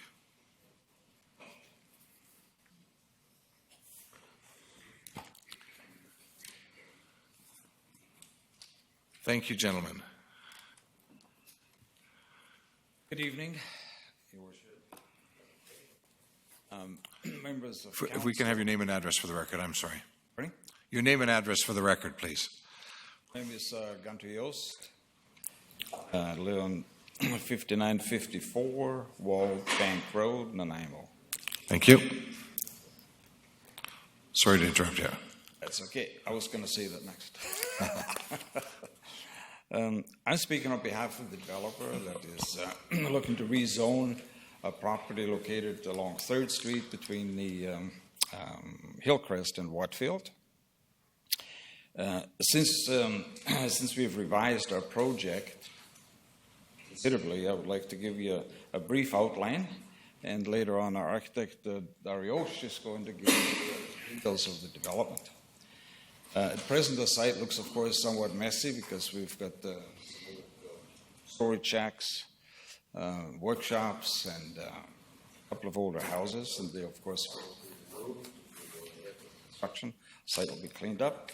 Currently, the zoning is single family, and part of it, small part, is zones duplex. I should mention that our development completely complies with all the goals and objectives of the official community plan, the Harewood community plan, and the city zoning regulation for corridor zoning, COR2. And the development, of course, will also contribute to the infrastructure upgrade. You may recall since our last application in August of last year, and at Council's request, we have done substantial consultation with the neighborhood.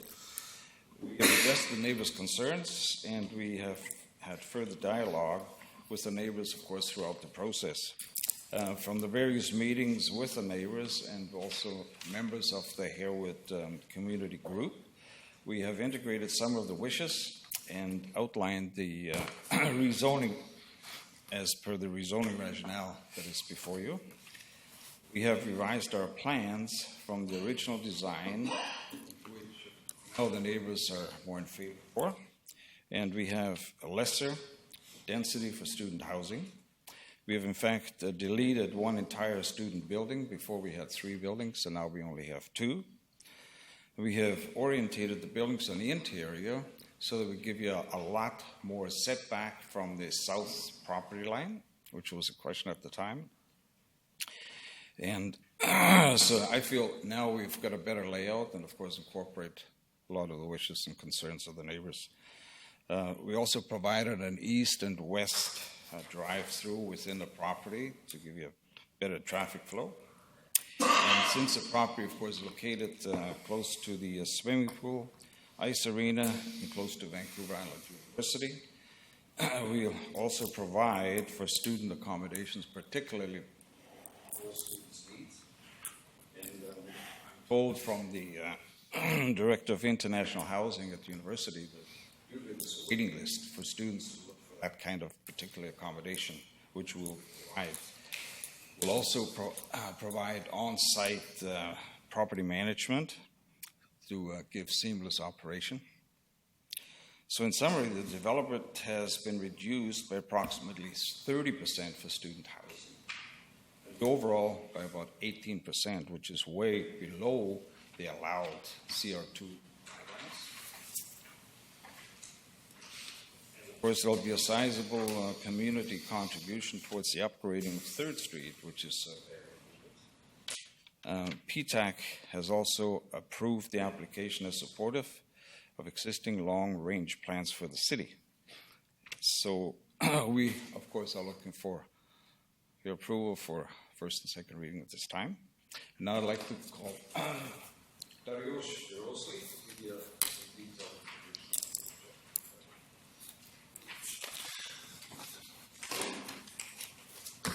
Can I trouble you for your address, please, sir, for the record? My name is Dariusz Firozly, 6377 Icrest Drive, Nanaimo, BC. Thank you. So, this application been here before. I believe councillors worship already know about the background of these projects. I try to be very brief, as I don't have more than 5 minutes left. So basically, we are trying to do this sustainable community in the existing Harewood area, mentioning the OCP and all neighborhood planning. These projects is meeting all those OCPs and neighborhood planning guidelines. Medium density residential and student housing. This is the area we're talking, road dedication at the 3rd Street, Hillcrest, Watfield area. Just briefly, rezoning, the zoning map shows there are already 3 corridor zones around the property. After meeting with the neighbors and the neighborhood association, we got some guidelines to work with. Reducing the student housing density, privacy for Sperling Road residents, building heights, which I will show in the next slides. They did wanted to see more traditional style of the buildings, especially in Watfield. Smaller scale commercial we had before, and they loved the idea. They want to have those residential at that commercial at the 3rd Street. Considering it against sustainable, safe environment design and accessing, basically alternative accessing through the Hillcrest to Watfield parallel to 3rd Street, which can help. This is a previous application, shows a 3 building. We have the same idea of having the residential in the back and mixed commercial and residential at the 3rd Street. This will be remaining same. We had the 3 student house buildings before. Now we have 2, and with the angles, basically the setbacks from the Sperling is 25 feet. We are 42 feet away from that property and grows because the building is in angle. Here, I think is important slides shows we draw the two-story building at the Watfield and they draw the line. None of the buildings actually goes above that two-story building at the Watfield. So none of the residents, basically in the Watfield, they can't see any building at inside the development. And the two sections down below, they are taken from two different locations, from Sperling and Cross. The top one shows 42 feet away that corner of the building. If you draw the line from the deck at the Sperling home through the top of the fence and tree, you will not see the building. And if it goes down, actually grows that distance, and you will not see that building at all. Here is the building at Watfield, is more compared to the other side of the street, more residential type. This is the Hillcrest area, but we don't have any building across these one. I think that style can be basically move other new development in the area. These are the interior building, which two buildings, they are student housing. As you see, there is lots of green space between the buildings. And this is the 3rd Street view. Nobody can see this one as if they moved, like it has to be a kilometer away from the buildings, but it gives you the good view of what's going to be the end. What we did, we divided to 3 buildings and left lots of opening, and that bus station between the building going to be more pedestrian and connection between all the units. This is the corner side and more detailed drawing. I don't think so. These are very conceptual design. So the most important one is this one, 6 seconds. We are 30% less student housing, and overall 18% less. And for last item, sorry, this is over time, but Corridor 2 allowed 150 units per hectares. We are 100 or less. Thank you. Thank you. We have some questions. Councillor Bestwick. Well, no question, but comments and compliments. This is a clear example of how I think that you have done a terrific job after being denied or declined your first opportunity with us, and how you've worked with staff and staff have worked with you to come back with a project that looks terrific, that I'm really happy with the changes that have been made as it relates to the neighborhood's collaboration and acceptance, if you will, the profiling on 3rd Street, which was a concern for, I think, many with the left-hand turn going off 3rd Street into Watfield. So many, many improvements, many reasons for us to celebrate that your persistence and your perseverance on this project, because I'm sure it was challenging for you for many months.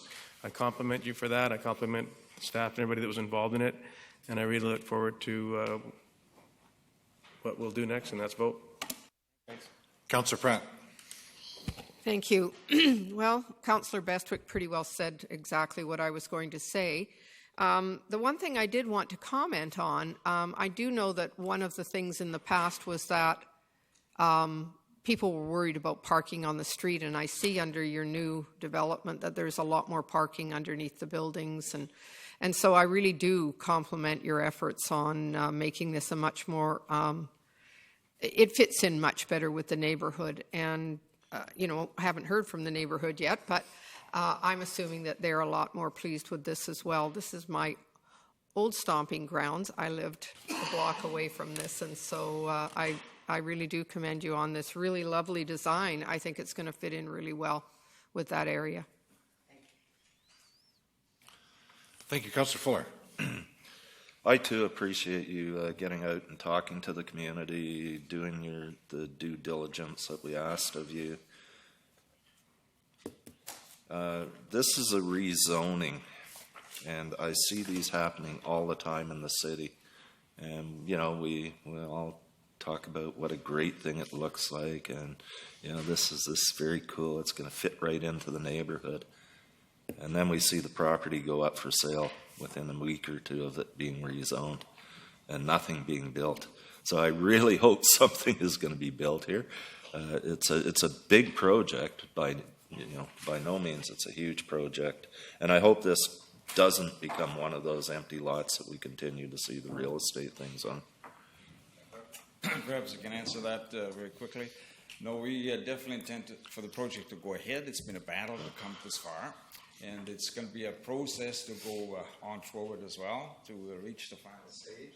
We're going to do it in phases, phase 1, 2, and 3 probably, depending on the market, what it dictates to us. As far as going up for sale after, absolutely no intention. Awesome. Motion to receive delegation. I'll second that. Seconded, motion, okay, thank you. All those in favor? Opposed? Motion carries. You can sit down. Thank you, gentlemen. I would so move that. Oh, is there more people that get asked to speak? No. No, there isn't. I would so move that. There's no additional, I'm sorry, there's no additional delegations. Sorry. Go ahead, Councillor Bestwick. I would so move that Council receive for information the report pertaining to zoning bylaw 2016-4500.095. Well, I'm guessing we have to do these one at a time. No? Mr. Jackson, we don't have to do these seriatim, do we? Unless we choose to? Your Worship, I do them separately. Okay. Thank you. Actually, for number 1 and 2, they could be gone together. You can tie those two together. Great, thank you. And direct staff to secure covenants for road dedication, bus stop, shelter, lot consolidation, bicycle parking, additional roadworks, a housing agreement, and the community contribution. Prior to the adoption of the bylaw, should Council support the bylaw at third reading? Seconded by Councillor Yoakum. Thank you. Any discussion? Wish to speak to the motion? No. Thank you very much. Call the question then. All those in favor? Opposed? Motion carries. I would so move that zoning amendment bylaw 2016-4500.095 RA 363 to rezone 306 Hillcrest Avenue, 525 3rd Street, 305, 311, and 321 Watfield Avenue from single dwelling residential R1 and duplex residential R4 to mixed use corridor COR2, Core 2, in order to permit a mixed use development that includes student housing past first reading. And seconded by Councillor Yoakum. Thank you. Do you wish to speak to it? No, I'm just going to ready to read the next one. Okay. All those in favor? Opposed? Motion carries. And that zoning amendment bylaw 2015-4500.095 pass second reading. Seconded by Councillor Yoakum. Thank you. Call a question. All those in favor? Opposed? Motion carries. Thank you. Next item, Regional District of Nanaimo Pump and Haul Local Service Amendment Bylaw, number 975.63, 2016. The purpose is to obtain Council's consent to the adoption of the Regional District of Nanaimo Bylaw. Can we have someone move the motion, please, the recommendation? I so moved. Move the recommendation, seconded by Councillor Bestwick. Thank you. Discussion? Seeing none, call the question. All those in favor? Opposed? Motion carries. Next item is to receive the following advisory committee commission minutes. We can do them together, Mr. Jackson? Okay. And that is the Design Advisory Panel held January 28, 2016. Design Advisory Panel held February 11, 2016. The Core Services Steering Committee meeting held January 18. So moved. Moved by Councillor Bestwick, seconded by Councillor Pratt. Thank you. Discussion, seeing none, call the question. All those in favor? Opposed? Motion carries. And bylaws with no accompanying report. Councillor Hong. Zoning amendment bylaw number 2015-4500.091 RA 360 to rezone 2578 Rosstown Road from single dwelling residential R1 to single dwelling residential small lot R2 in order to facilitate a small lot subdivision be adopted. Adopted. Thank you. Seconded by Councillor Kipp. Thank you. Discussion? Seeing none, call the question. All those in favor? Opposed? Motion carries. Next item.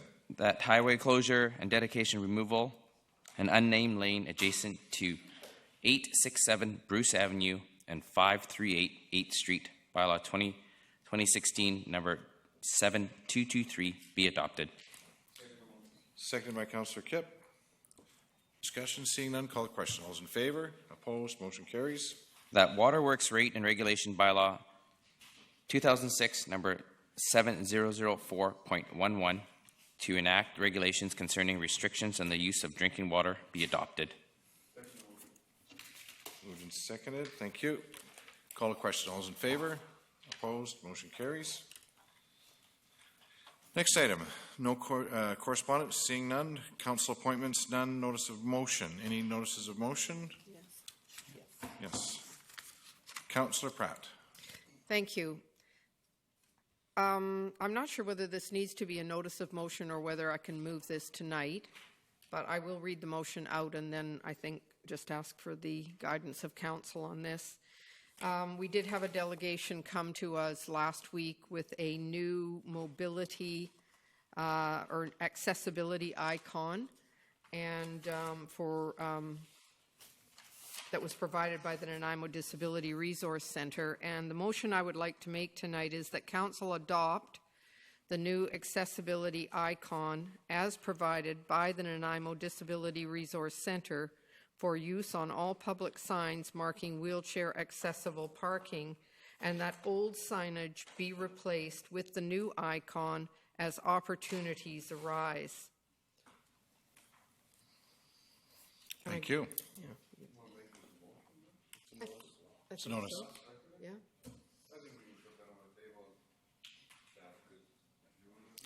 It's council's pleasure. Okay, so you're going to bring that forward as a motion? Yes. And you're seconding that? Thank you, Councillor Kipp. Any discussion? Do you want to speak to it? Well, I can speak briefly to it, and just to say that I really do support this. I think that this is a wonderful new piece of signage, and I think it expresses very clearly on the part of the disability community something, it conveys a message much different from the old signage, and it's important to them, very important to them.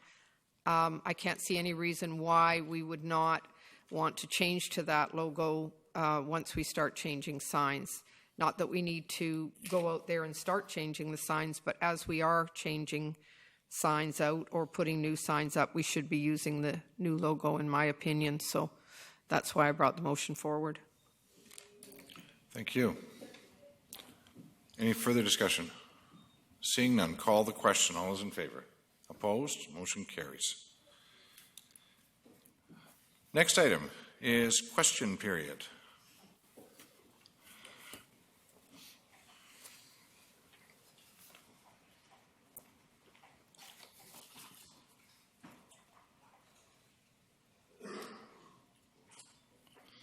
Robert Fuller, 350 Hammond Bay Road. I've got a series of questions here on the council and governance, or the council governance protocols. And just bear with me because this was sort of sprung on us, and normally I don't chicken scratch everything down, and I'm sort of prepared. My questions will deal with the council spending and amenities policy. Did I hear the finance officer correctly in that if there is some indiscretion done previously, say a year back from tonight, that this would be retroactive on that?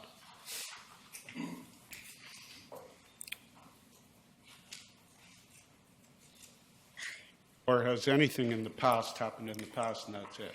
Generally, that's how that works. This policy is being adopted now. So it would have, well, it was adopted actually, so it applies from now going forward. But we had financial policies in place, different motions and policies in place. Those apply to anything that comes up before the state. Okay. What, if somebody could give me an idea, what is the current discretionary spending for council and mayor?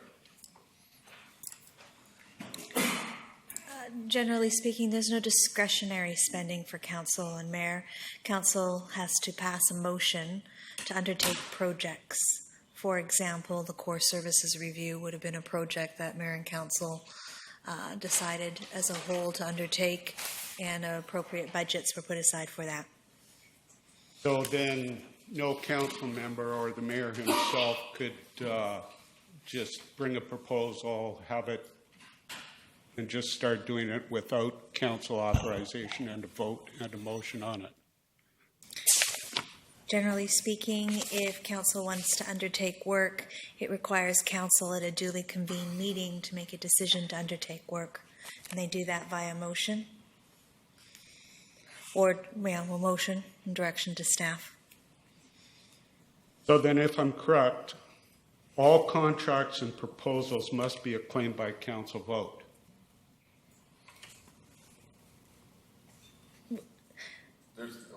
There's sort of nuances in that. Well, no, not nuances.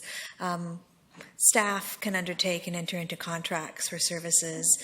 There's spending authorities for the different departments, and we're able to enter into arrangements. Our signing officer, Curtis Fulker, would sign all of those agreements. So we have policies in place to do operational day-to-day business. No, I understand that. What would happen if this wasn't followed? Would that contract or proposal be declared null and void? Would it be illegal or quasi-immoral under the community charter, the way it's written now and the way the policies are written now? That's a pretty general question. There's a contract question about two parties entering into a contract and making arrangements and signing it. If your question's about the city's obligation, we have all our policies, purchasing policy, finance policies in place. So the general practice is that proper authorizations are obtained in order to enter into contracts and contracts for services, and that we follow and execute the agreements and we follow the policies, the whole approval process. These would all have to be signed off on then. Approved either by Or council approved. through a budget, or for specific projects approved by council.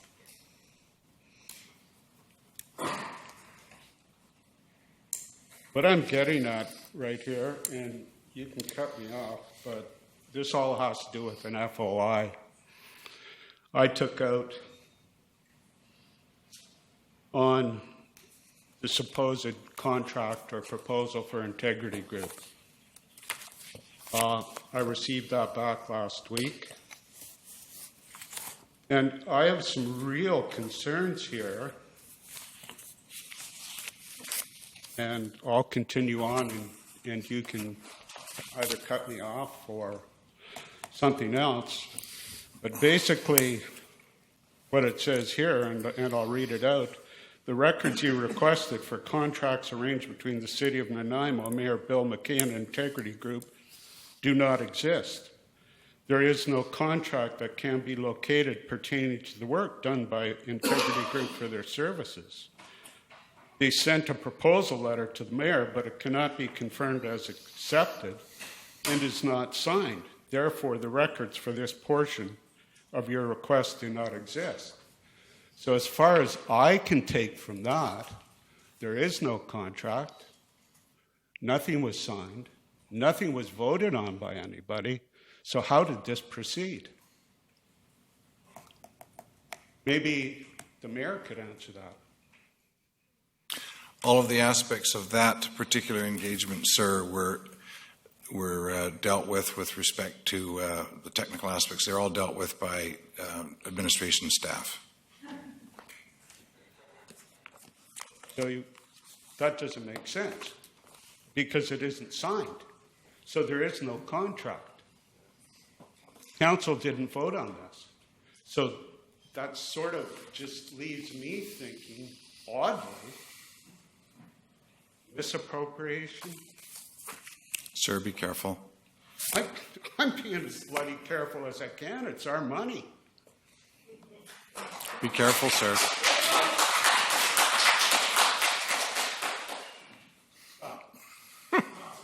Please. It just makes no sense. Council's got to authorize these things. I've got this thing saying there's no contract. It cannot be confirmed.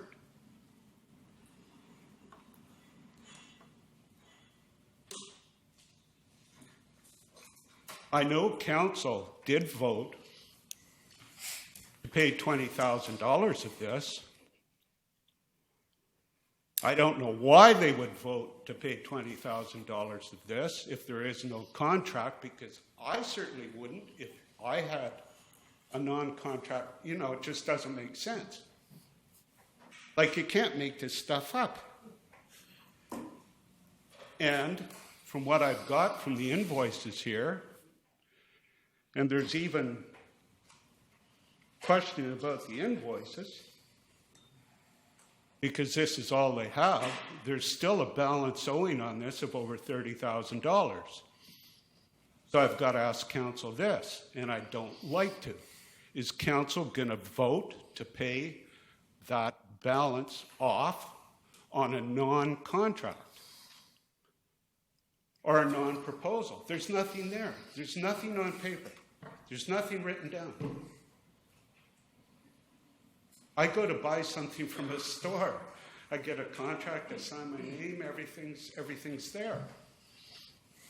How can you, in clear conscience, pay that back?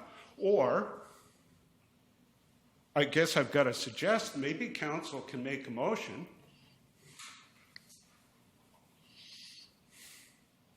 and approve a motion to declare this proposal, contract, null and void, as they did not authorize this contract, proposal, quasi whatever it is, by a vote. And if they do pay it, because I'm sure Integrity Group will be saying, where's our money, that they go back,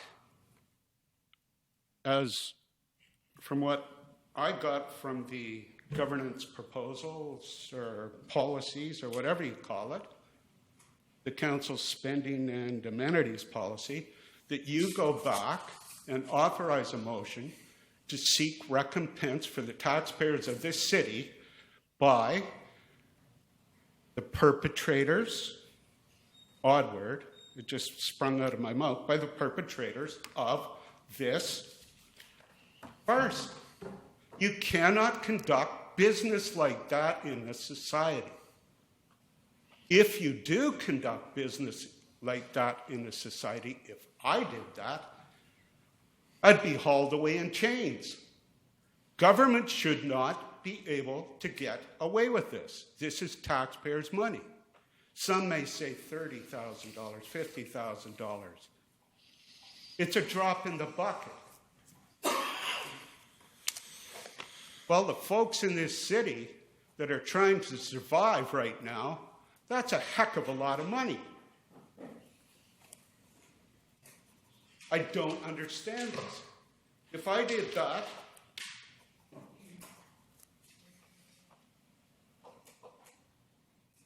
by myself, I'd be fired from my job.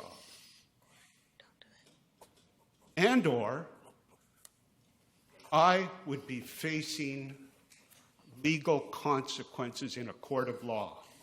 Thank you. Thank you, sir. Councillor Bestwick.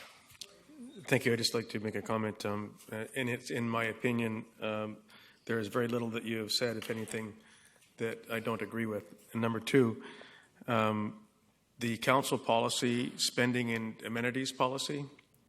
It's really an effort of housekeeping and consolidation of a whole gamut of little policies all over the place that if you would have attempted prior to this to find one of these policies that's in these 4 pages, you would have been on a wild goose chase trying to go through all of the myriad of policies to find what it was or is that you were looking for. So I compliment staff under Ms. Sammer's direction to create this policy of spending and amenities, and it will have a policy number that includes all of the items that are on here from 1 to 10.2.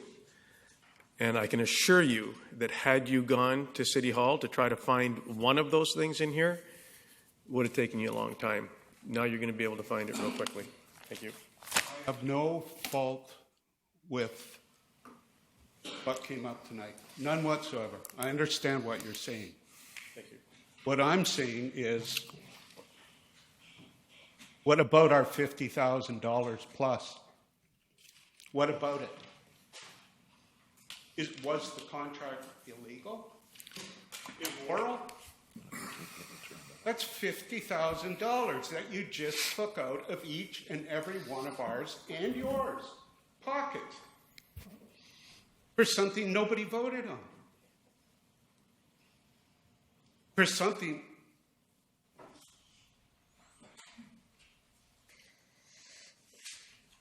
Mr. Fuller, in my opinion, there is very little, if anything, that you have stated that I do not agree with. And I venture to guess that the majority of the people at this table would probably agree with that statement. Thank you. Councillor Yoakum. Thank you. Mr. Fuller, do you have, on your FOI, did you get the invoices? I've got what little was there. Okay, I wasn't sure if you had them all. I'll leave it at that. But you have the grand total. What I have here is, and this is all I have. Sorry, I'm shaking at least. No problem. I'm just livid right now. Again,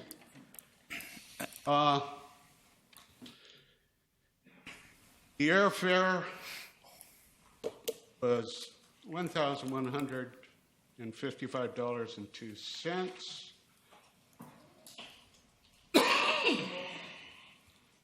There's,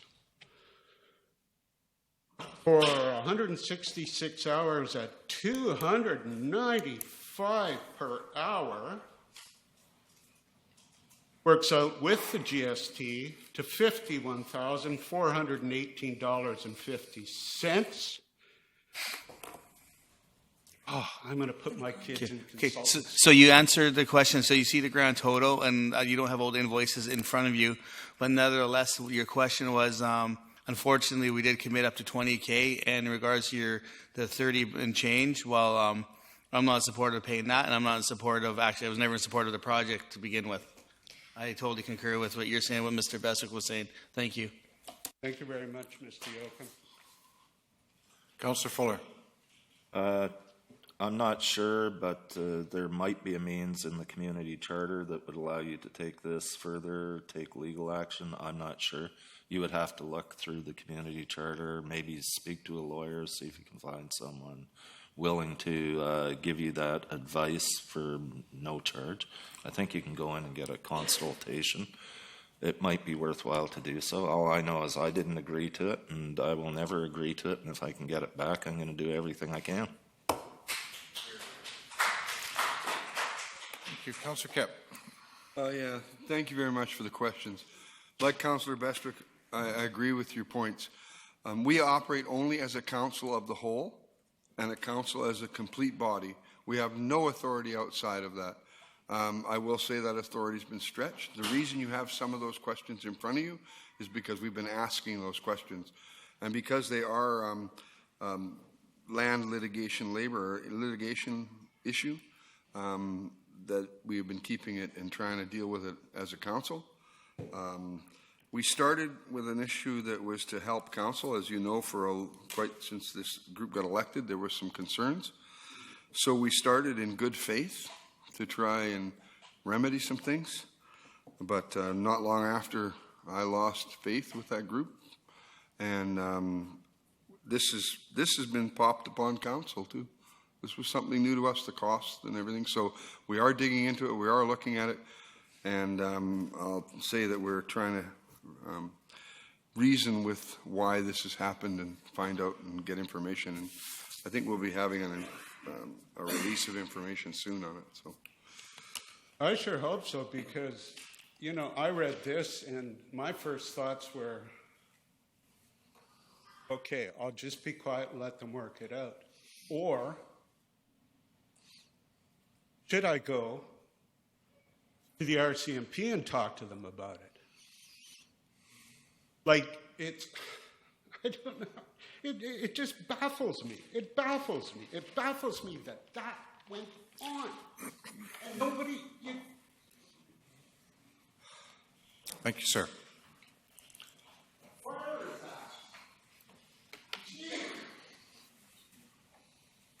Good evening, Council. My name is Tim McGrath, 431 3rd Street. I wholeheartedly concur with Mr. Fuller. I've got another question, though, as a result of what has transpired today. We're talking about authorizations to purchase and things such as that. My question is in disposal of assets. I heard the financial officer referring to it slightly. My biggest concern is if someone on city staff or council or in cooperation decided to dispose of city assets, I would assume that there is some sort of policy, is that correct, on how to dispose of city assets? Is there any one place that we can look to see what those policies are? Because I have some concerns about some assets that were disposed of. I would invite you to send me an email, and I will follow up, provide you with the information. Okay. Thank you very much. Thank you, sir.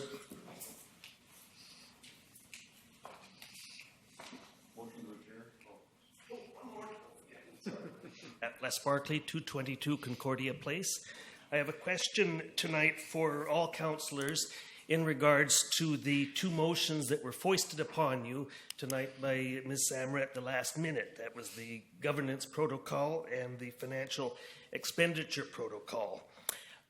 I wonder if the city did not learn from the 2014 conference speaker cancellation scandal that occurred.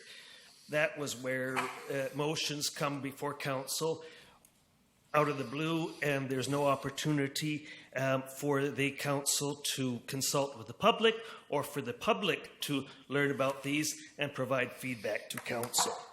And that is, unless councillors tonight did have prior access to these documents, but the public did not. As a member of the community, I didn't have access to these two documents.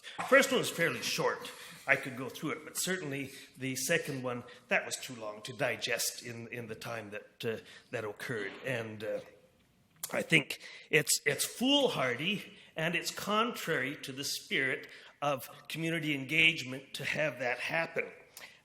This was discussed last year, as you recall, when the proposal was made to shift council meetings to a later date, not Monday. I know Councillor Kipp was quite in favour of that, and you complained about this, plus these motions that are foisted upon council at the last moment. So I wonder, I would ask you, why do you continue to permit this? Can you not table a motion to be voted on at a subsequent meeting? Usually it's only 2 weeks. There's not a great sense of urgency. That, I think, would would minimize the risk of making a decision that you may not have had the opportunity to think fully or to consult with the public, or for the public to provide feedback to you all before you make decisions. So that's my question: is why do you allow this? It seems these last-minute additions to the agendas, these addendums, they have not reduced in scope. It continues to happen. Just one moment, sir. Mr. Bestwick. Thank you. Councillor Bestwick. Thank you very much. Really appreciate you coming to and sitting through and coming. The two items they currently exist. They are just all over the place, and they have been consolidated and updated to reflect some of the concerns and topical issues of recent months. Had any of us been provided in advance before you or anybody arriving here? No. Is this in relation to 2014? Does this have any semblance of, and I understand what you're saying in theory, because that came from left field, out of the blue, and created considerable discontent from that evening on in May. And I can tell you that it caused considerable discomfort for many people that aren't at this table today and that some that still are. But as far as these two policies that we did, and we can amend or adjust the policies also at any time we wish, and any member of the community can come, as you have done, and said, I would like you to revisit such and such policy, because I've had opportunity to do such myself, and I think you may wish to reconsider one part of it or any part of it, or therefore.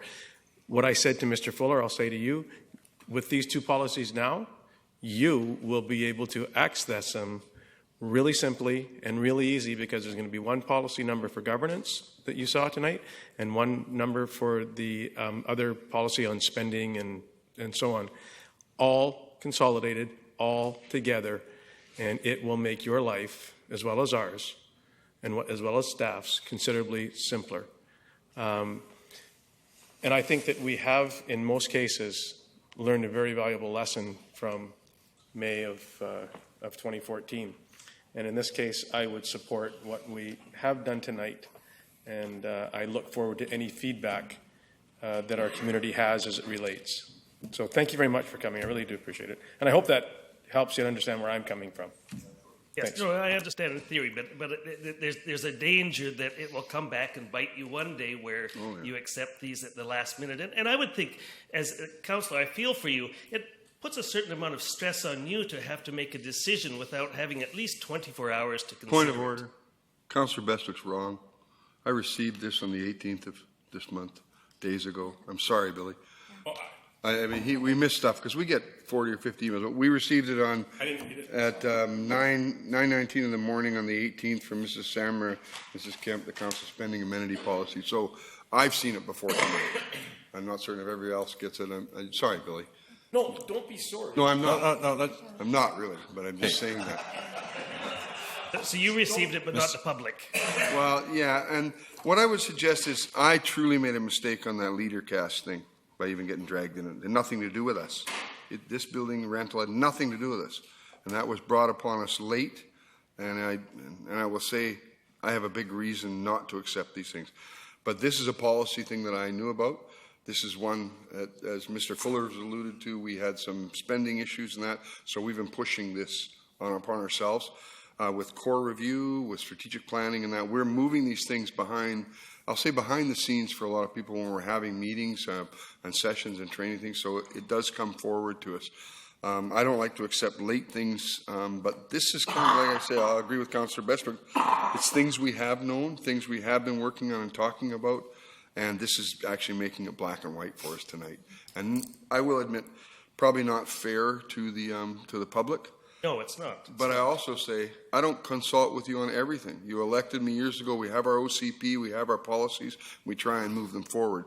So I'm not going to be one to consult with everybody every time, but there are specific issues. And I appreciate that you're on the broader 30,000-foot level. When something's dumped on us, not everybody knows about it. No, I'm not asking that you always have to draw from the public, but give the public an opportunity to make their views known before council makes a decision. That's all I'm saying. No, I appreciate that. You're straightforward on your point. items on our website? No. Councillor Pratt. Thank you. I agree. Just a moment. Ms. Sammer? Got it? You just turned it off. Yeah. I think there's a number of things that I want to bring up here. There's a threshold for late item agendas.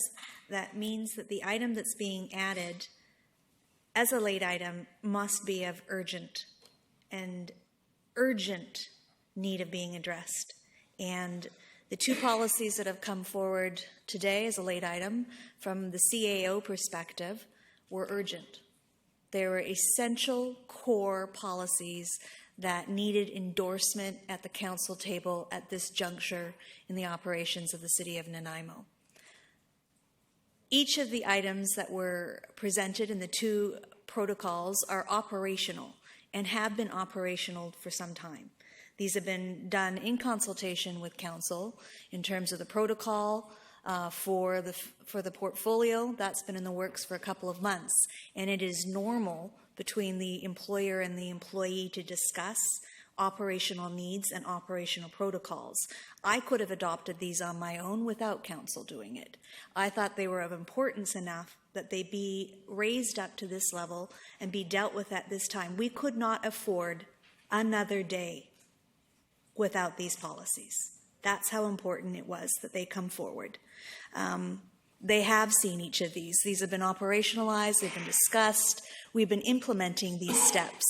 We wanted to bring it forward and present it and have a unified document that shows this. The same with the finance.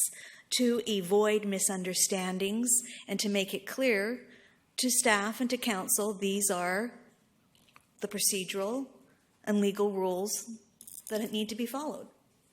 So while I understand it's disconcerting for the public to have things brought forward, these are operational policies of the city and the corporation. And it's not, we don't consult on HR policies with the public, we don't consult with finance policies with the public. These are our obligations as staff to make recommendations and put these policies and tools in place so we adhere to the law and that we're fully accountable to the citizens of Nanaimo. It's different than other types of policies where you need public engagement. These ones are to ensure that council complies with its legal obligations under the community charter, and that the decisions and the conduct that they're doing comply with that, and it doesn't expose the corporation to any legal liabilities or exposures. So that is why these came forward in this manner. It's not ideal, but these were necessary to do at this juncture. But if Councillor Kipp received this on the 18th, why could this not go up on the city's website at least this morning? That's a fair point, but we're still working through them, making sure that we're getting legal review on the consolidation of them. They were prepared with some urgency because of a number of other issues that we needed to address. And when they're endorsed, they will go up. I'm not sure all policies are on the website.